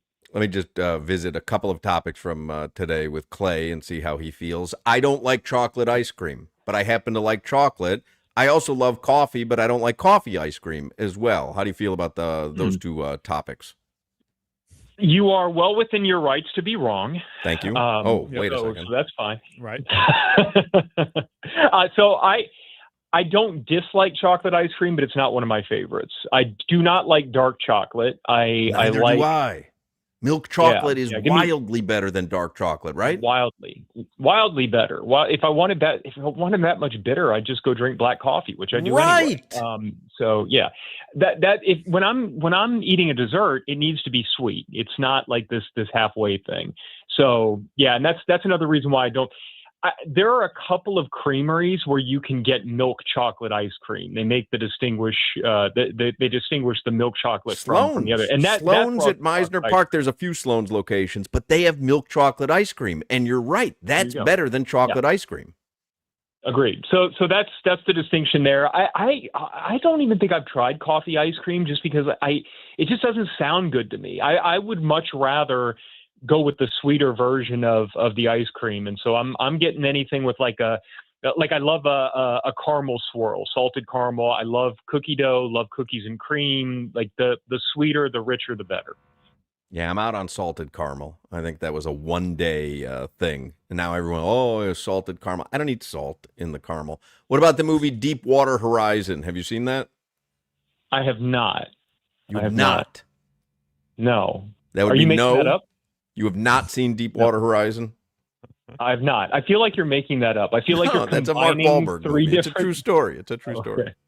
You've never seen it? Clay, Yeah. what's a movie that stinks? Like you're willing to concede that it's not a good movie, but every time it's on TV and you're just flipping through channels, you have to watch it. Draft Day, period. Like that's the answer. Great one. That's a great one. Because, and the reason it's great and terrible is because you've got this juxtaposition of them getting like all sorts of access, and they really do a good job of kind of taking you through part of the process. But the premise of the script is just so horrendous. And like it's just they were given these gifts and the ability to tell the story, and they told it so terribly. But I still watch. Vontae Mack, no matter what, Clay. No matter That's what. such a great call by you. That is a great call. Hawk, do you think anybody went to Solana's birthday party? There's if you know the movie, if you know, you know. If you know, yes, you know. if you know, you know. That's excellent. And for Deepwater Horizon, we're going to need another negative pressure test, Clay. Okay, all right, that's fine. I'll take it. I don't know what that means. Clay. I'm guessing that's something in the movie. Nobody does on this show. All right, we'll see you, Clay. Hey, all right, take care, guys. Clay Ferrero from Local 10. We'll need another negative pressure test from him. Yeah. I have no idea what that means. Yeah, I want you to watch Deepwater Horizon. Would make me happy. 4 o'clock hour is coming up. Cheetah Pompano, that's a great spot to watch a game. You got basketball tonight. I mean, they got VIP areas. They've got the most beautiful ladies in South Florida to entertain. And, of course, Cheetah Pompano has that amazing complimentary gourmet lunch till 3 p.m. every day. Happy hour specials until 6. Don't forget, if you're planning a bachelor party, there is no better place to have it than Cheetah Pompano or Cheetah Palm Beach. Couple of things coming up next week. May 16th, Ronda Rousey is fighting Gina Carano. That's going to be on at both Cheetah Pompano and Cheetah Palm Beach. And I'll give you more details on this as it comes up. But May 20th and 21st, Cheetah Palm Beach going to be celebrating their 25th anniversary. That's a party you're going to want to be at. So a lot of stuff coming up at Cheetah. Every day is a great day at Cheetah Pompano Beach. Make sure you visit Cheetah Palm Beach, and you can get all the details at cheetahsofl.com. This is Hawk, Crowder, and Solana. I used to spray paint raccoons and see if they come back in my yard after I catch them. It's a great move. WQ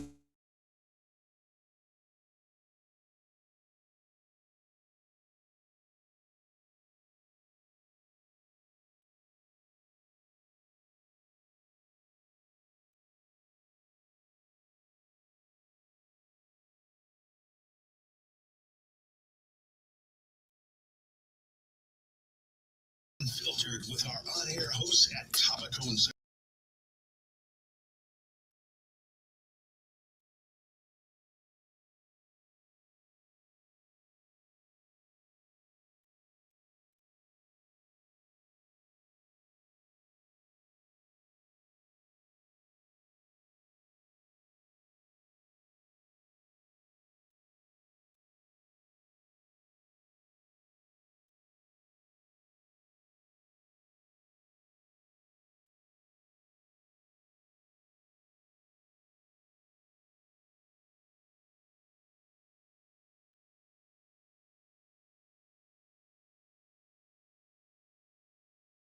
every like once a month, chill out. Okay.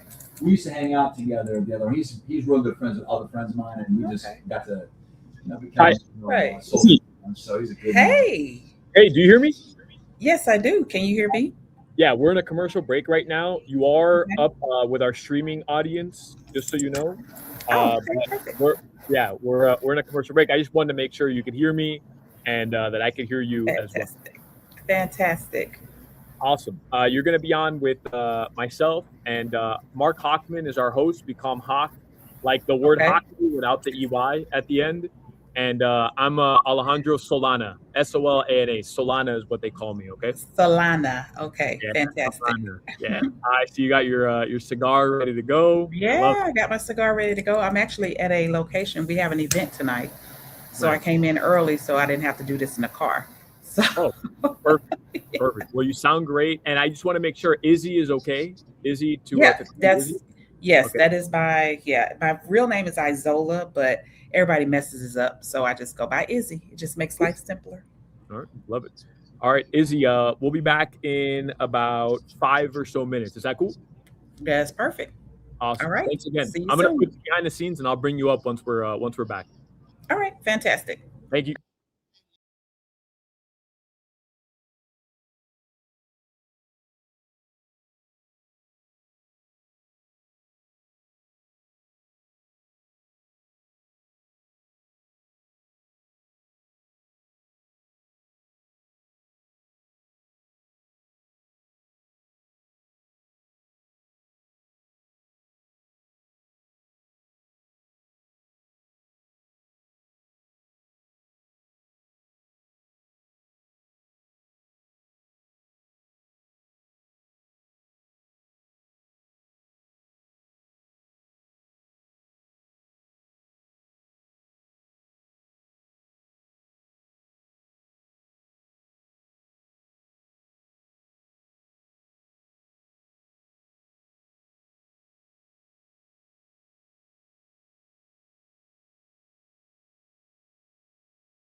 right, 4 o'clock hour. I'll give you the stock market report as we begin the 4 o'clock hour. Stock market report brought to you by Anajar and Levine, Accident Attorneys. Call 1-800-747-FREE, 1-800-747-3733.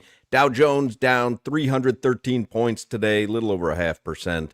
S&P 500 down 28 points. NASDAQ barely moved, down 32 points, which is just about nothing. So Crowder's off today. He's in New York. He's taping for The Pivot, but he will be back tomorrow. He's flying back tonight so he can be at Whiskey Stars and Cigars. I will not be there tomorrow because I'm going up to Tampa for my son's graduation. But I'll remind everybody as we bring on a special guest, Whiskey Stars and Cigars, this is our third one. It's presented by Ed Moore Sawgrass Auto Mall. It's tomorrow. You can come on out. All the hosts, minus me, will be there at Tabacón Cigars and Spirits at Plantation Walk. Starts at 6 p.m.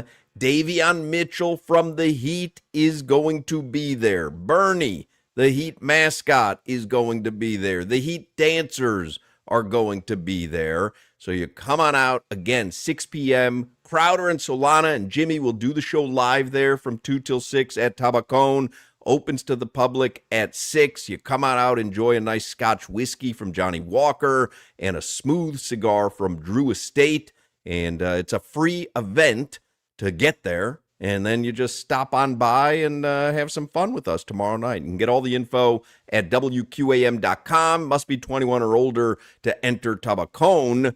But again, tomorrow, 6 p.m., Tabacón, Cigars and Spirits at Plantation Walk. Whiskey Stars and Cigars presented by Ed Moore Sawgrass Auto Mall. 4 brands, 1 location, your local Cadillac, Buick, GMC, and Chevy dealer. And on the video stream, if you're watching there, if you're on the radio, she's on the Toyota of Hollywood hotline. Izzy Woods is a brand ambassador for Drew Estate. And she's smoking a cigar, getting ready for tomorrow. Here's the thing. So last year when we did the show out there, someone from Drew Estate, I was saying, it's intimidating to me to smoke a cigar because I'm not a cigar smoker. And sometimes you see people and they're lighting up and they talk about it's like, wine drinkers and they know so much about it and you feel like you're going to stick out like a sore thumb. So how did you get into cigar smoking? And is it intimidating if you go to a cigar bar like Tabacón and you're not a cigar smoker, but you kind of want to dabble? It's hi. Thanks for having me today. It's not intimidating. I got started I was first smoking hookah. And then a good friend of mine took me out and said, hey, I want you to, try something a little different. And as they say, I went down the rabbit hole. So it's not intimidating. The difference because I teach people how to smoke as well. I said the hardest people for me to teach to smoke a cigar are always my cigarette and my other leaf people because they naturally want to inhale the smoke. And I say, you don't inhale a cigar. You pull it in and you blow it out. It's yoga. Deep breath in, blow it out. It's yoga. Yeah. It's yoga. You know what? There's a hookah bar underneath me where I live, and I'm intimidated by that as well. I've walked past it. It's it's littered with young people, and it's intimidating to me. Is it similar to smoking hookah or no? No, it's not. It's nowhere near smoking like hookah. No, none whatsoever. So you enjoy a cigar how often? All day? Pretty much all day. It just depends. I wake up and I have my breakfast cigar. Then I really enjoy smoking in my car. You have a breakfast cigar? Oh, yeah. So we have a cigar. I call it my breakfast cigar. It is a tabac. That's the name of the cigar. It is Nicaraguan coffee and sugar. And it's infused throughout the cigar. So it's like having your cup of coffee without the coffee. So, yeah. Wow. Then midday, get you something a little lighter, get you a shade wrapper. Yeah. And then as like right now, it's the afternoon. So, I'm going up a little heavier. This is our newest release, the LT Gray.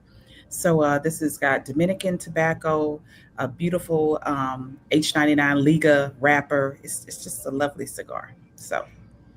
And I believe El Tigre, the cigar you're smoking, will be there tomorrow. It'll be featured by Drew Estate. So, it's one of the 3 cigars. What for guys like Hawk and I, who we'll dabble every now and then, really once a year. Right. Thanks to Drew Estate. I smoke Swisher Sweets. I'll be honest. That's as far as I go. That's as far as I go in the cigar world. Don't let him lie to you. Is a grape flavored Swisher Sweet. No, I think you do more than Swisher Sweet. So we are No. featuring. I know he does more than.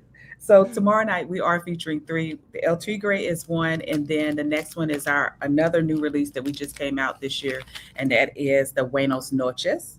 So this one I would say is a great intro cigar for a new smoker. It has a premium sweet cap. So what happens is sweetness there, and then as you smoke it, the sweetness will dissipate. So this would be a great cigar for a new smoker as well. And then last but not least, we are bringing in the Feral Pig. So that is a powerhouse. That is one of our Liga cigars. So we're going to have fun tomorrow night. But that's like, again, I'm not going to be there tomorrow, but Solana will be there. Yeah. So he can't smoke the Feral Pig, right? Like that's too much for him, right? He'll pass out. It maybe not. It just depends. Like, again, you're not to inhale it. It is very full body cigar. So I would probably steer you to the El Tigre or the Buenos Noches. Nah, Izzy, I'm going with him for the real thing. I'm going straight for the flying feral pig. Will you keep an eye on him tomorrow night, Izzy? Because I'm not going to be there. Will you keep an eye on him? Because it's very, and Jimmy right below, because he wants to mix the cigar. What's your favorite drink to drink with a cigar? Because Jimmy likes chocolate milk. So I'm also a bourbon steward, so I love my bourbon. So I do a lot of bourbon, but I enjoy pairing. So I do a lot of pairings for the company as well. So you can do cigars with champagne, coffee, Aperol gin, Spritz. Aperol Spritz. There you go. So for you, I would recommend an Undercrown Shade for that. Look at that. Yeah. I got a cigar that goes with the Aperol Spritz, Solana. You got a cigar. So you're saying tomorrow night, if you're not a cigar smoker, but you want to meet Davion Mitchell and you want to hang out with the QAM staff. Now, again, we've done this a couple of times, and it's been great every time. But if you are intimidated by cigar smoking, you don't need to be, because, first of all, you don't have to have a cigar if you don't want one. But it's not intimidating, and you'll help people, right? I will help you. I will take you on your journey into cigars. Come find Izzy. I'm going to be there all night, so come find me. All right. Izzy Woods from Drew Estate. All right. You know which one you're getting, Solana? Yeah, I'm posted up with Izzy, and I'm getting the Feral Flying Pig. There you go. Man, I just think that's a bad idea, Izzy. You don't know him well enough. You're gonna end up driving him home. I don't think it's gonna go well. I'll put him in an Uber and send him on his way. All right. Well, you're gonna have to, and probably by 6:30 if he smokes one of the Flying Feral Pigs. All right, well, everyone come out tomorrow night. It's Tabacón Cigars and Spirits Plantation Walk. You've been there before? Have you been there before, Izzy? Have I been there? Yeah. Oh, that's my home spot. Like, I don't live too far from there, so yeah. Perfect, because I love I'm Tabacón. telling you, I we've love done all it of our 2 cigar times lounges. there. Yeah. It's great there. Yeah. It is I such had a a blast perfect last spot. year. It's great. Yeah. It is fantastic. Last year I had a lot of fun. Everyone did. And now Davion Mitchell's going to be there. And so tomorrow, 6 p.m., Tabacón Cigars and Spirits. Jimmy, you going to have a cigar tomorrow? You haven't done it the first two events. I don't know, maybe. All right. Well, think about it. If you Come see on, Jimmy there. I got you, Jimmy. Izzy, yeah, just Jimmy, give him a gonna bear smoke hug, one. make him feel comfortable, and then throw a cigar at him, see what he does. I will be gentle. Thank you, Izzy. I will be gentle. Thanks, We guys. See y'all appreciate you. tomorrow. We'll All see you right. tomorrow. Bye, guys. Izzy Woods there from Drew Estate. Again, the event starts at 6, and Davion Mitchell will be there, and we have like the stage set up like we did the last couple of years, so the QAM staff will banter with each other and take questions. Davion Mitchell, I think, will answer some questions, take some pictures. So, it'll be a fun night tomorrow night. I'm upset that I'm missing it, but I'm missing it for my son's graduation, so I'm not that upset. If I was missing it for some bobo reason, like Lori had a work event that I had agreed to go to or whatever, I'd be pissed. But I'm okay with the reason that I'm missing it. But there you go, Izzy Woods from Drew Estate. She will be out there tomorrow. It really is going to be a fun event. Has been the first 2 times. I was blown away by Izzy saying she smokes a breakfast cigar. I mean, I didn't know those exist. That to me is like, that's how you know somebody knows their craft well. Where like she's waking up. I have a breakfast cigar. Doesn't even have to drink coffee, Hawk. Just a little breakfast stogie. I mean, Eduardo coming out tomorrow night? I don't think so. I don't think he's going. I think my brother is going, but I don't think my dad is going. All right. Well, you'll have fun tomorrow. I'm jealous of everyone. Eduardo just Marlboro Reds. You know how he well, does that's what Izzy venture was out. saying. Like the cigarette smokers, like this is a whole different approach, and your dad might have some issues. Yeah. I've tried to get him to switch over cigars, maybe even like a vape, and just Marlboro. That's it. It's straight up grits.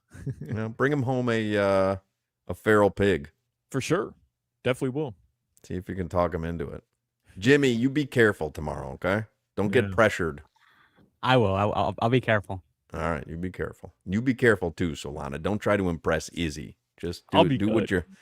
Don't try to show out. I'll be good, man. Nah, I'll be good. I'll hang out with Izzy. Don't try to show off. Don't try to show off. What do you mean? You're gonna end up on the floor. You're gonna take one. You're gonna inhale that flying feral pig. You're gonna pass right out at her feet. All right, let's get headlines here for the 4 o'clock hour. Brought to you by Doral Hyundai in Miami. We go to the beach for a little solcito, and we want a low price. We know you pay less with your Pricito de Mayo at Doral Hyundai. My computer blipped on me. I party, Hawk. I party, bro. Come on. I know how you get though. You say things, but then like from Top Gun, your body, you're writing checks that your body can't cash. Like I know you want to be Mr. Cigar Smoker, but you can acknowledge that you're not. That's why I come out of the box. A couple days ago, I go, "Hey, I don't know anything about soccer. You got to explain it. There's no shame in that." I say to her, "I was intimidated by cigar smokers because I don't smoke cigars. So you got to be honest." You're going to walk in like you're an expert on cigars. You're not, and then you're going to end up on the ground. Yeah, I'm not an expert on cigars, but nobody has to know that. And but everyone's going to know it when you try to smoke one of these flying feral pigs and you end up on the ground. No, I'll be good. Trust me. I rally. You embarrass yourself in front of Davion Mitchell. Hey, we got a new World Cup song. It's coming out May 14th. So on this day, Hawk, I bring it up. It's funny. On this day in 2010, before the 2010 World Cup, that was the Vuvuzela World Cup in South Africa. Yeah. Ira released Waka Waka. Samanamana, Waka Waka, which is without a doubt the greatest World Cup banger of all time. I would argue it's the greatest song tied to a sporting event in the history of sports. Wow. I know that's a hot take, but I would argue, like, you play that Shakira song to anybody, and they immediately go, "Oh, 2010 World Cup, South Africa." More Than Marlins Will Soar by Scott Stapp. That was a banger. That was a banger. I don't know. I don't know what that is. What is that? That was a banger. But she released. I guess they're just running it back. Oh, let's just get Shakira. Yeah, they said she hasn't done one since last 2 World Cups, right? So it's been almost 10 years. Yeah, since 2014, because she did the one in Brazil also. Her and Burna Boy are linking up. Everybody loves Burna Boy. Oh, who doesn't? linked. Yeah, they've linked up to put the World Cup song together, and it's great. World Cup is in Mexico, Canada, and the United States, so they got a Colombian and a Nigerian to put together a song that's going to represent this World Cup. It's just beautiful by FIFA. Absolutely beautiful. Los Modelines, they're playing tonight. They got the Baltimore Orioles in town. Hawk, I didn't just get the captain's hat. I got a Barbie that's hat. for Lori. Lori wants one of those Barbie hats because she's got the Barbie jersey. I got the Barbie hat, and I wanted this. Paul heard me talking about the Marlins basketball jerseys. Yeah. He also was able to snag me one of these as well. Oh, you got to save that Barbie head for Lori. I'll give it to Valentina. I'll get one for Lori. No, I got you. Valentina's not wearing that. I'll put it in my locker then. I got you. You ever follow this guy, Jimmy Traina from SI, writes about media and stuff? Jimmy Traina, yeah.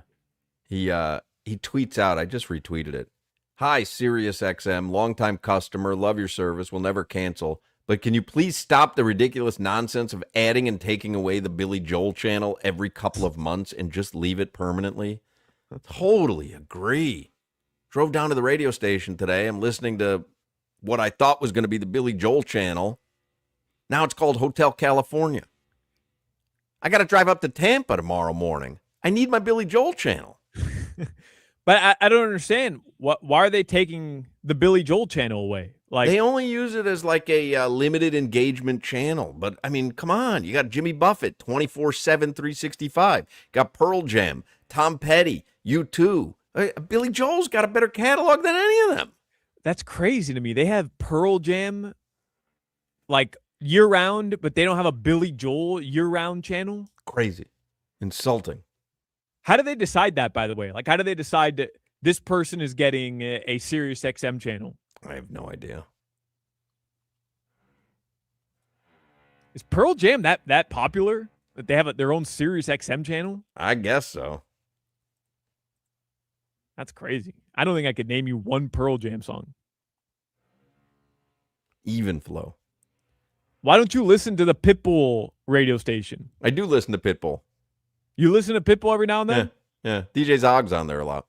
Yeah, he does. He does his set. So what do? You go Yacht Rock Radio. Yacht Rock is my number one preset. Mm-hmm. Then 70s on 7. Of course. 80s on 8. Uh-huh. 90s on 9. Okay. And then channel 25, classic rock, something like that. You don't ever hit like Bob Marley, the Bob Marley channel? Nope. Then I have, but it's not on my front screen on the thing. And then I've got Lithium, First Wave. And then I had Billy Joel. Now it's Hotel California. And then, of course, Kelly Clarkson. Thought you were going to say Diplo's Revolution. I know you're a big Deadmau 5 fan. Oh, this Deadmau 5.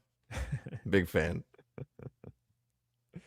So who do you have in the NBA games tonight, Hawk? I don't know if you've gone over the lines yet. I can't remember, but I have not gone over the lines on the show. I do know what they are because I've looked at them. By the way, open your Hard Rock app for your Thursday drop. Okay. So Cleveland, Detroit. You want to guess the line? I think I said it yesterday. Cleveland down 1-0 in Detroit. Detroit a 5.5-point favorite at home. Detroit 3.5-point favorite. And then tonight, OKC hosting LeBron and the Lakers. OKC, it's probably the same. 15.5-point favorites. 15.5. Yeah, it's probably the same. We won money on the LeBron over in game 1. It was 20.5. It's 20.5 again. But I wonder what he follows up historically. I shouldn't say historically, like the last few seasons now that he's older. Like, what does he follow up a 27-point game with? I mean, in the playoffs, historically, probably just another 27-point game because it's LeBron James. Right. But like this year or the last couple of years, yeah, I don't know. Let's see. I'm getting my drop. I mean, mentally, I'd like to imagine LeBron saying, okay, yeah, like this is one. If we're going to pull off one of the biggest upsets in NBA playoff history, it's on me. Right. It's on me, and I have to have this one. Yep. I'm not going to win, 4 of 6 against OKC. We have to steal one in OKC, right. And I'm LeBron bleeping James. I've got to do this. Yeah. So mentally, I'm saying if they're going to steal a game in OKC, it's this one. It's got to be this one. They have to win one in OKC. But also, I know that OKC is just head and shoulders better than the Lakers, and I don't know. I can't see it happening. Did you see what I sent you yesterday? That Kendrick Perkins says he sees LeBron or thinks LeBron can play until he's 45 years old? I mean, listen, he certainly has not, is he LeBron of 15 years ago? No, but he's not a diminished NBA player by any stretch of the imagination. He has to carry a squad right now. So, I mean, the idea that he's doing it at 41 and playing at this level is stupid. Hawk, what if he was the 3rd or 4th best player on a team, which was the idea this year, by the way? I mean, he could play till he's 43, 44, easy. Without question. Easy. Without question. Yeah. How about LeBron made threes tonight over 1.5? At what? Plus 110. Oh, let's put that in right now. Because he's going to hit one for sure. And if they're down a lot, he's going to have to jack up a few. Let's put that in right now, All man. right, putting it in. Right now. LeBron over 1.5 made threes, taking a 20% power boost on it, profit boost. Let's go. I'm in. Over 1.5 made threes. LeBron, I got the profit boost as well. Let's go. Time of our lives. I just put 50,000 on it.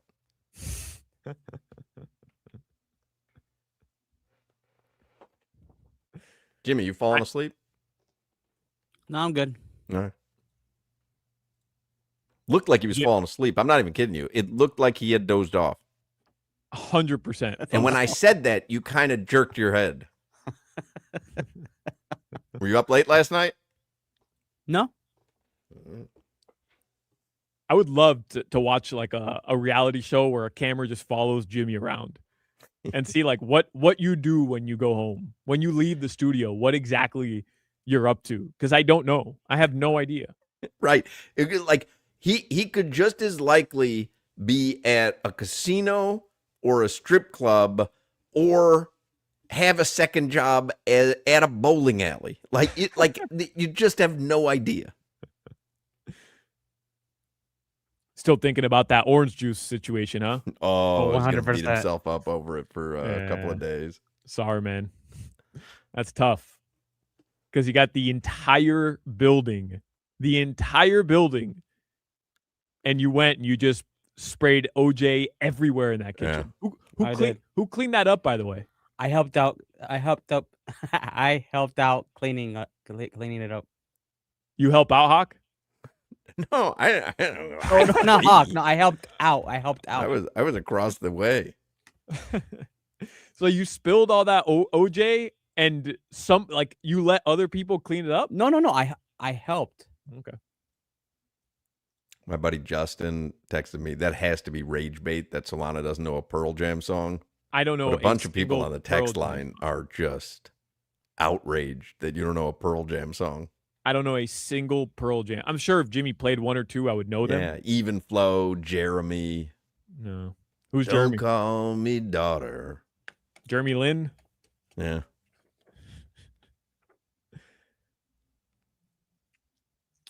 Hawk, on this day in 2004, Super Size Me, the documentary, was released. I saw it. Iconic. You know, read something this was a few months ago online. Like, that was a feature-length film back in the day, and now it's like someone's TikTok. Like, there's 18 people living on just McDonald's. Like, at any given time on TikTok and Instagram, there's someone who's only eating Uncrustables for a year. Right. Like you know what I mean? Like, it's that would not even come close to being a feature-length documentary in today's era. I'm following a guy right now that only eats Taco Bell, but he lifts. So he's trying to prove you can be in a caloric deficit while only eating Taco Bell and gain muscle mass. I mean, Chad Ochocinco is a big proponent of McDonald's. Yeah, but he's phony. There's no way he only eats McDonald's. That's totally phony. Your doppelganger, Mr. Beast, is 28 years old today. Mm-hmm. You remember we were on a text thread. This was a few weeks ago, and Gino Toretta sent you a picture of the Mr. Beast candy bar or something. Yeah. He was on the text thread with us, and he said, I thought Solana was doing an endorsement. So he called me later that day, and he goes, this was funny too. Gino goes, have you heard of that Mr. Beast guy? Like, he had no idea who he was, how popular, how wealthy he was. And he said, and so I was explaining to him, but I was explaining to him that I had said to you before for a year that you look like Mr. Beast. And Gino's like, oh my God, he doesn't see it. He's like, he is a dead bleeping ringer for Mr. Beast. He's like, I wasn't BSing. I saw that candy bar and I thought that was a Solana endorsement. Every time I go to like a gas station, the gas station attendant is like, man, You look like that YouTube guy, Mr. Beast. You look exactly like him. It's good. You're noticing it He now, does. Jimmy. Yeah, yeah. It's I see it. amazing. I'm better looking though, 100%. Nah, I disagree. And I didn't need Ozempic to lose weight like Mr. Beast.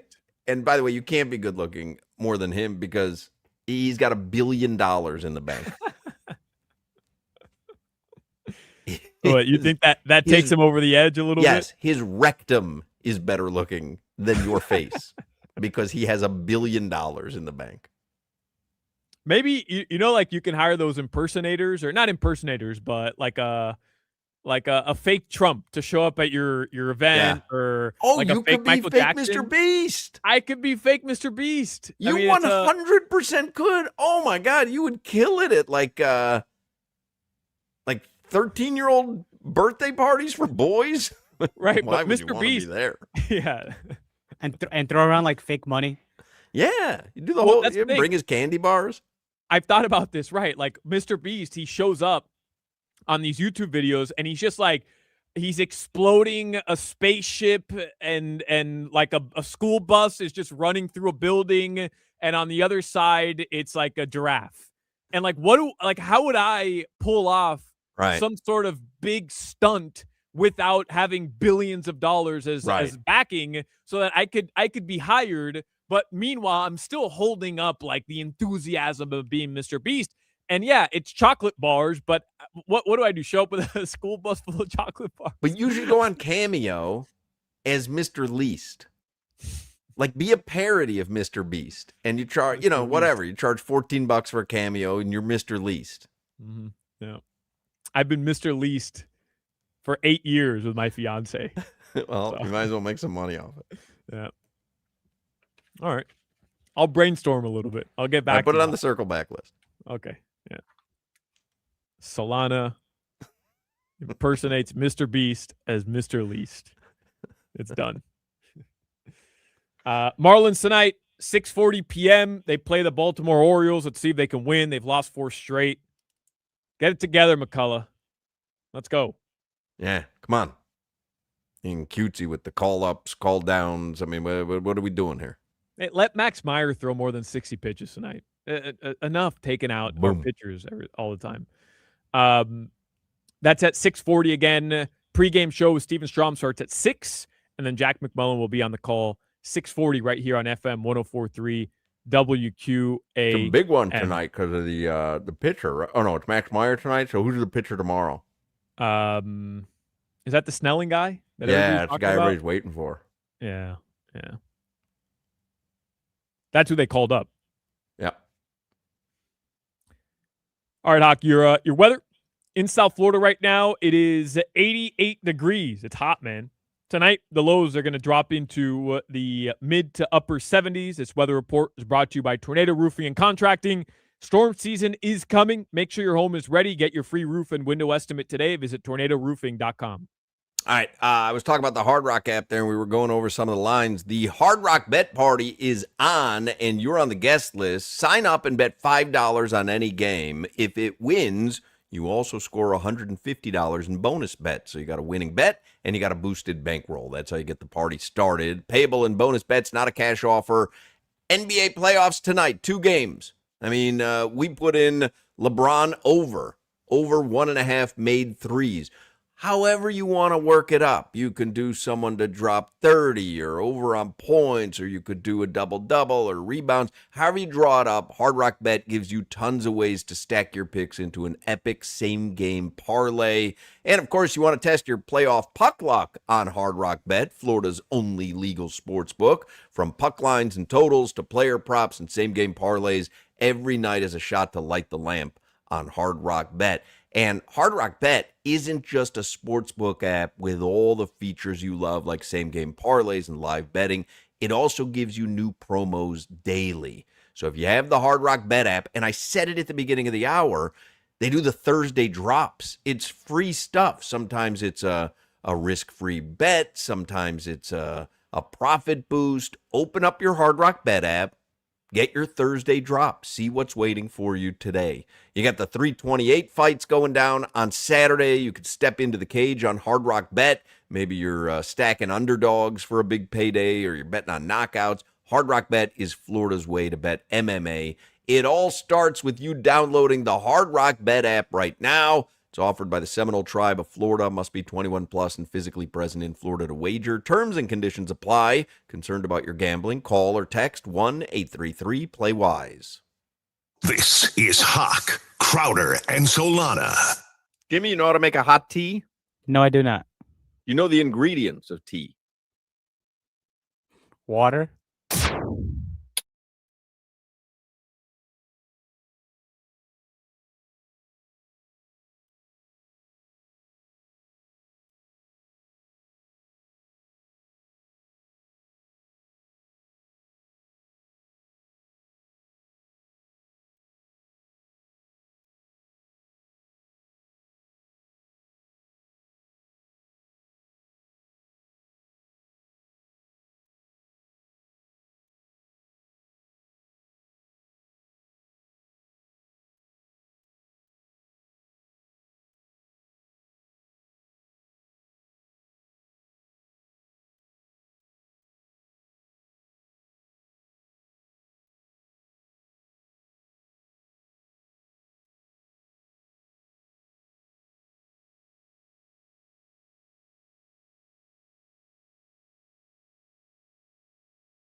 You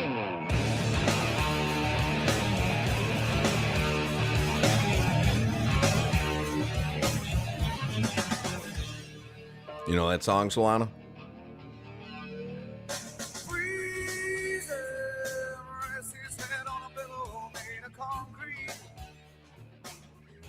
You know it? I know that song. That's Pearl Jam. Love Pearl Jam. I'm not a Pearl Jam fan, so I'm certainly not caping up for them. Jay Keller 5, though. He loves them. Yeah, does he? Oh. I mean, people are pissed that I don't know Pearl Jam. I mean, sorry. I'm fascinated. There's a little internet beef brewing with Jaylen Brown and Stephen A. Smith. So Stephen A. Smith goes on First Take this morning, and the quote is, he needs to be quiet unless you're trying to get traded. And it's Stephen A. Smith, Wilbon, and Kendrick Perkins talking about Jaylen Brown's comments about this is my favorite season ever. And Stephen A. Smith is going, hey, you're home. You're out in round 1. You're up 3-1. You're out. You're talking about this is your favorite season? Like, be quiet. So Jaylen Brown retweeted the First Take tweet with the clip of Stephen A. talking about him. And he says, I'll be quiet and stop streaming if you be quiet and retire. Let's give the people what they want. And Stephen A. Smith has just retweeted that, and he says, bro, I got love for you, so I'm not going to even go there.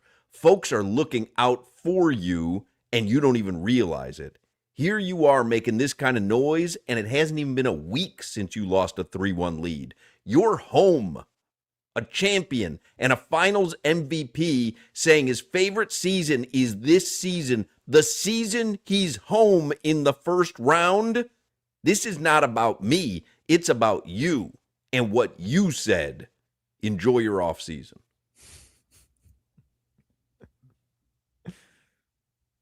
Have you seen these Jaylen Brown videos though? That I mean, he's a streamer now. Of course, Yep. Everybody's a streamer, Right. and I love like the guys. He just has like guys next to him in all these streams. The one where he's talking about it being his favorite year of basketball.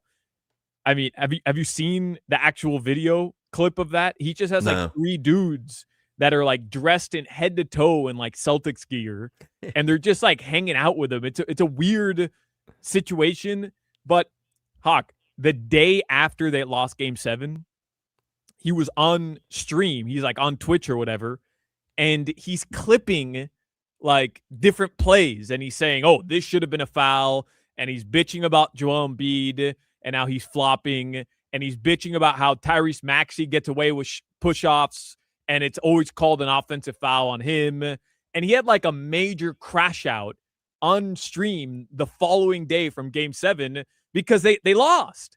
And then he just keeps putting himself in this situation where these clips are going viral. Obviously, he's Jaylen Brown. He got fined $50,000 by the NBA because he was criticizing the officiating on stream the following day.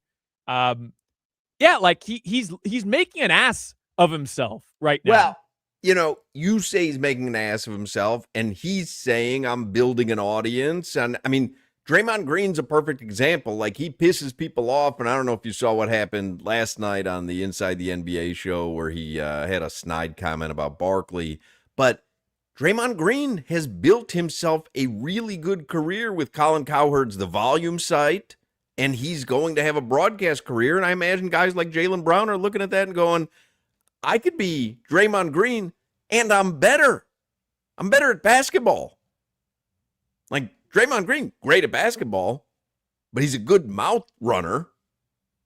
So these guys, you know, where you say he's embarrassing himself, like, this is just the way it is now, you know, and you've got this vehicle to be a broadcaster or a commentator or a streamer whenever and wherever you want. And more guys are taking advantage of that opportunity. And if you can build an audience, God bless you. I'm cool with him building an audience. I'm cool with him streaming. That's fine. But if the day after you get eliminated as the 2 seed against the 7 seed, you're going on stream, you're breaking down film, and you're complaining about the officials. I agree. You're just providing content for people who want to clown on you, and then to come out and say while he's standing there with three dudes, like there's just three dudes. Imagine if I'm doing the show, there's just three dudes next to me, and he's talking about how this was his favorite season ever, and he's at home. I'm not the biggest Stephen A fan, but Stephen A. Smith is 100% right. And he is making it sound like he's frustrated with the Celtics situation. Like he's providing the content for people to then have an opinion on what he's saying. You can't get mad if you're the one providing the headlines and then upset that Stephen A. Smith is talking about what you provided. You can't get mad about it because, of course, you're Jaylen Brown. You're talking about this being your favorite season ever. You're talking about your situation with the Celtics. People like Stephen A. Smith are going to comment on it. Of course they are. Then you can't get mad. By the way, Tyler Johnson is 34 years old today. Bumpy Johnson. All right, we'll take a break. 5 o'clock, Funky Buddha Happy Hour is up next. You're listening to the Hawk, Crowder, and Solana Show. My metabolic age is 15. Yeah, well, your metabolic IQ is 15 as well.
Adam Schefter tweets out, Buccaneers first-round pick Reuben Bain has signed his 4-year, fully guaranteed rookie deal worth about $23.75 million.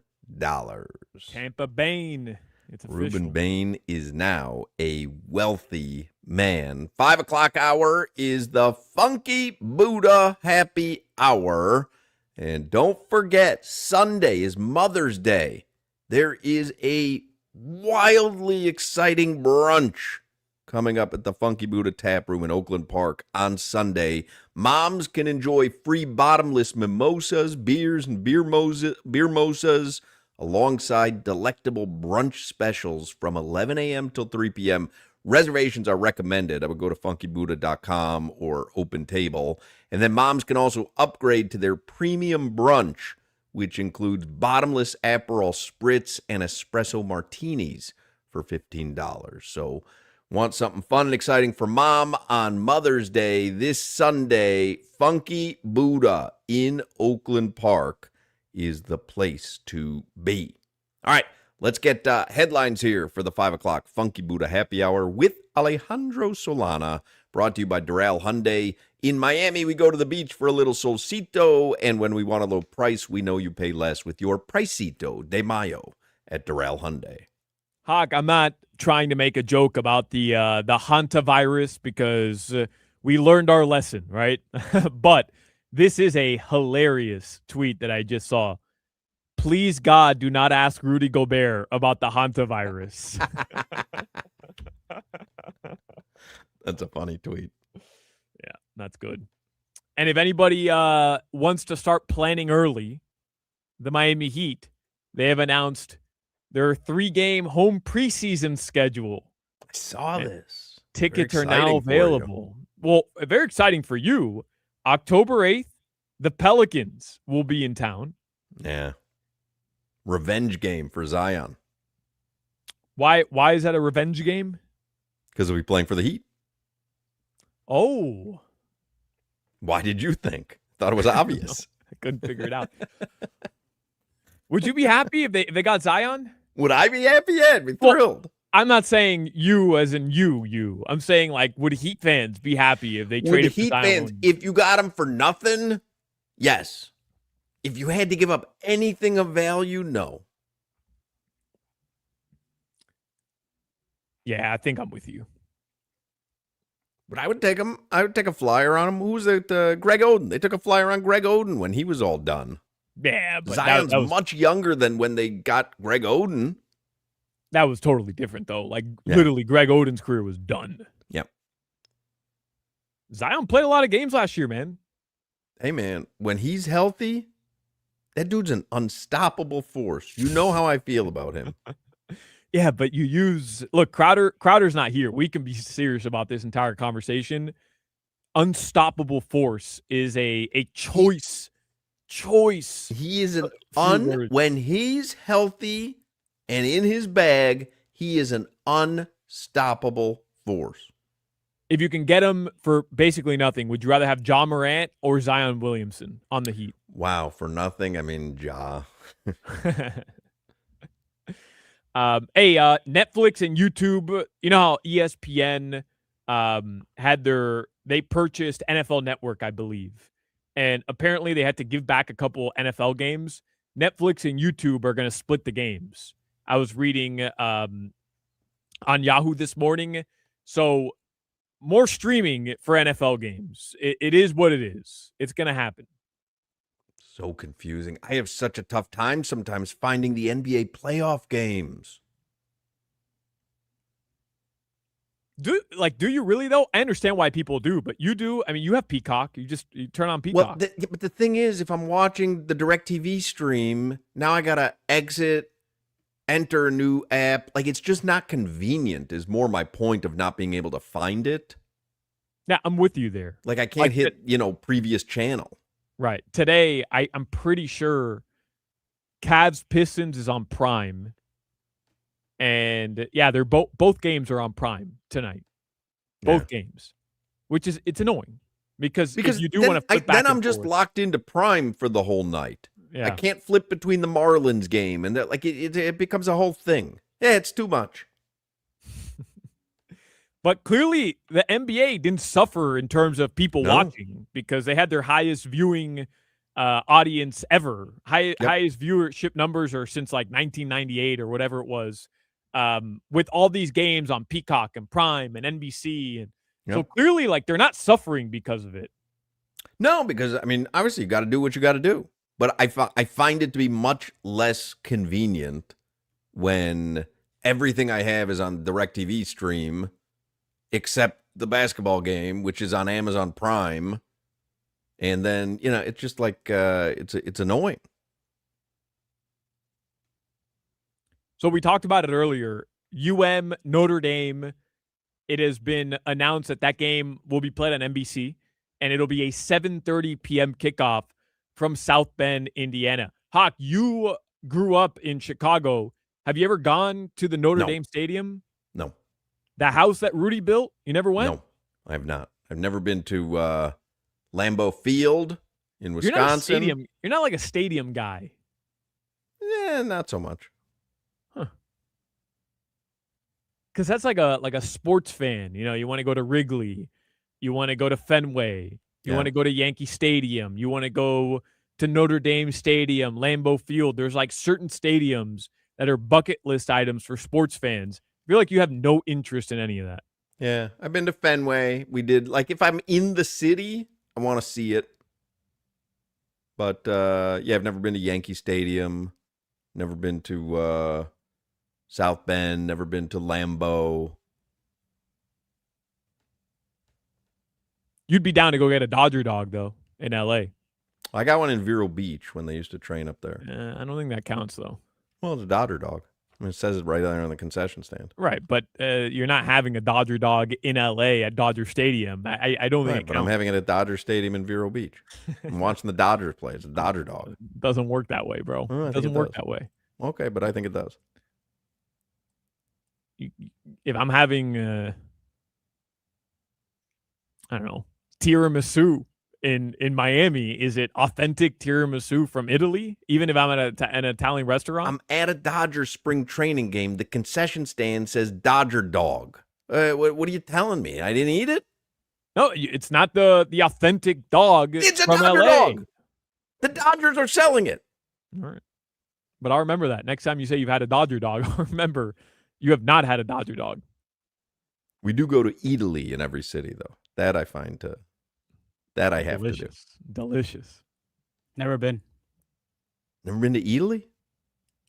No. They have one in There's Aventura. Aventura now. Yeah. I saw that. Just never been there. All right.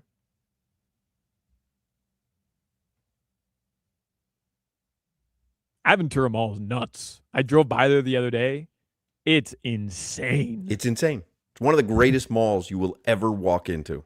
Yeah. It was too much for me, though. Like, just driving by it. I didn't go to it. It's a lot, man. I haven't been there in probably over a decade. To navigate Biscayne Boulevard, first of all. I mean, it is like, it's insanity. Aventura is a nightmare, too, man. There's one way in, one way out. Yeah. Just a nightmare. Hawk, tonight, the Marlins, they're going to play the Baltimore Orioles. The Marlins are going to be here through the weekend, but tonight they get the Orioles. That'll be a 6:40 p.m. first pitch. You can listen to the game right here on FM 104.3 WQAM. All right. And just revisiting your NBA games tonight, Pistons host the Cavs. That'll be at 7 p.m. And then the Thunder, they host the Lakers. That'll be at 9:30 p.m. So we're all in on LeBron over 1.5 made threes, right? You put that in? Yep. LeBron over 1.5 made threes. Wonder if I can bet James Harden turnovers. I don't think there's a turnover prop. There should be. You saw that stat that James Harden has more turnovers than points in like 4 games already this this postseason. That's insane. Yeah, see, there's defensive props, but that's really for steals and like team props. That's not for an actual person turning a ball over. first person to score in Cleveland, Detroit. Evan Mobley plus 500, Jared Allen plus 500, Donovan Mitchell plus 500, Cade Cunningham plus 550. I throw a little flyer. Cade Cunningham. How about Duncan over 2.5 made threes is minus 145. I can't do it. I can't bet on Duncan Robinson. I can't do it. Half the time the guy stinks. then I find myself upset with Duncan Robinson. I love dunks. I don't want to be upset with him. All right, Doc. Your weather in South Florida right now, it is 88 degrees. Tonight, the lows are going to drop into the mid-70s. This weather report is brought to you by Tornado Roofing and Contracting, replacing roofs, roof repairs, maintenance, and hurricane impact windows and doors. Visit tornadoroofing.com. We'll talk some hoops with Ira Winderman from the Sun Sentinel in the next segment. In Miami, we go to the beach for a little solcito, dance the day away with a little salsita, and when we want a low price, we know you always pay less with your Pricito de Mayo at Doral Hyundai. Take advantage of a Pricito de Mayo right now on all your favorite Hyundai models, like a new 26 Tucson, Elantra, Santa Fe, Palisade, more, and every new Hyundai comes with owner assurance, America's best warranty, 10-year, 100,000-mile powertrain warranty. Get the best value for your money with easy financing and fast service. You will always pay less with your Pricito de Mayo at Doral Hyundai, and visit them at DoralHyundai.com. You're listening to the Hawk, Crowder, and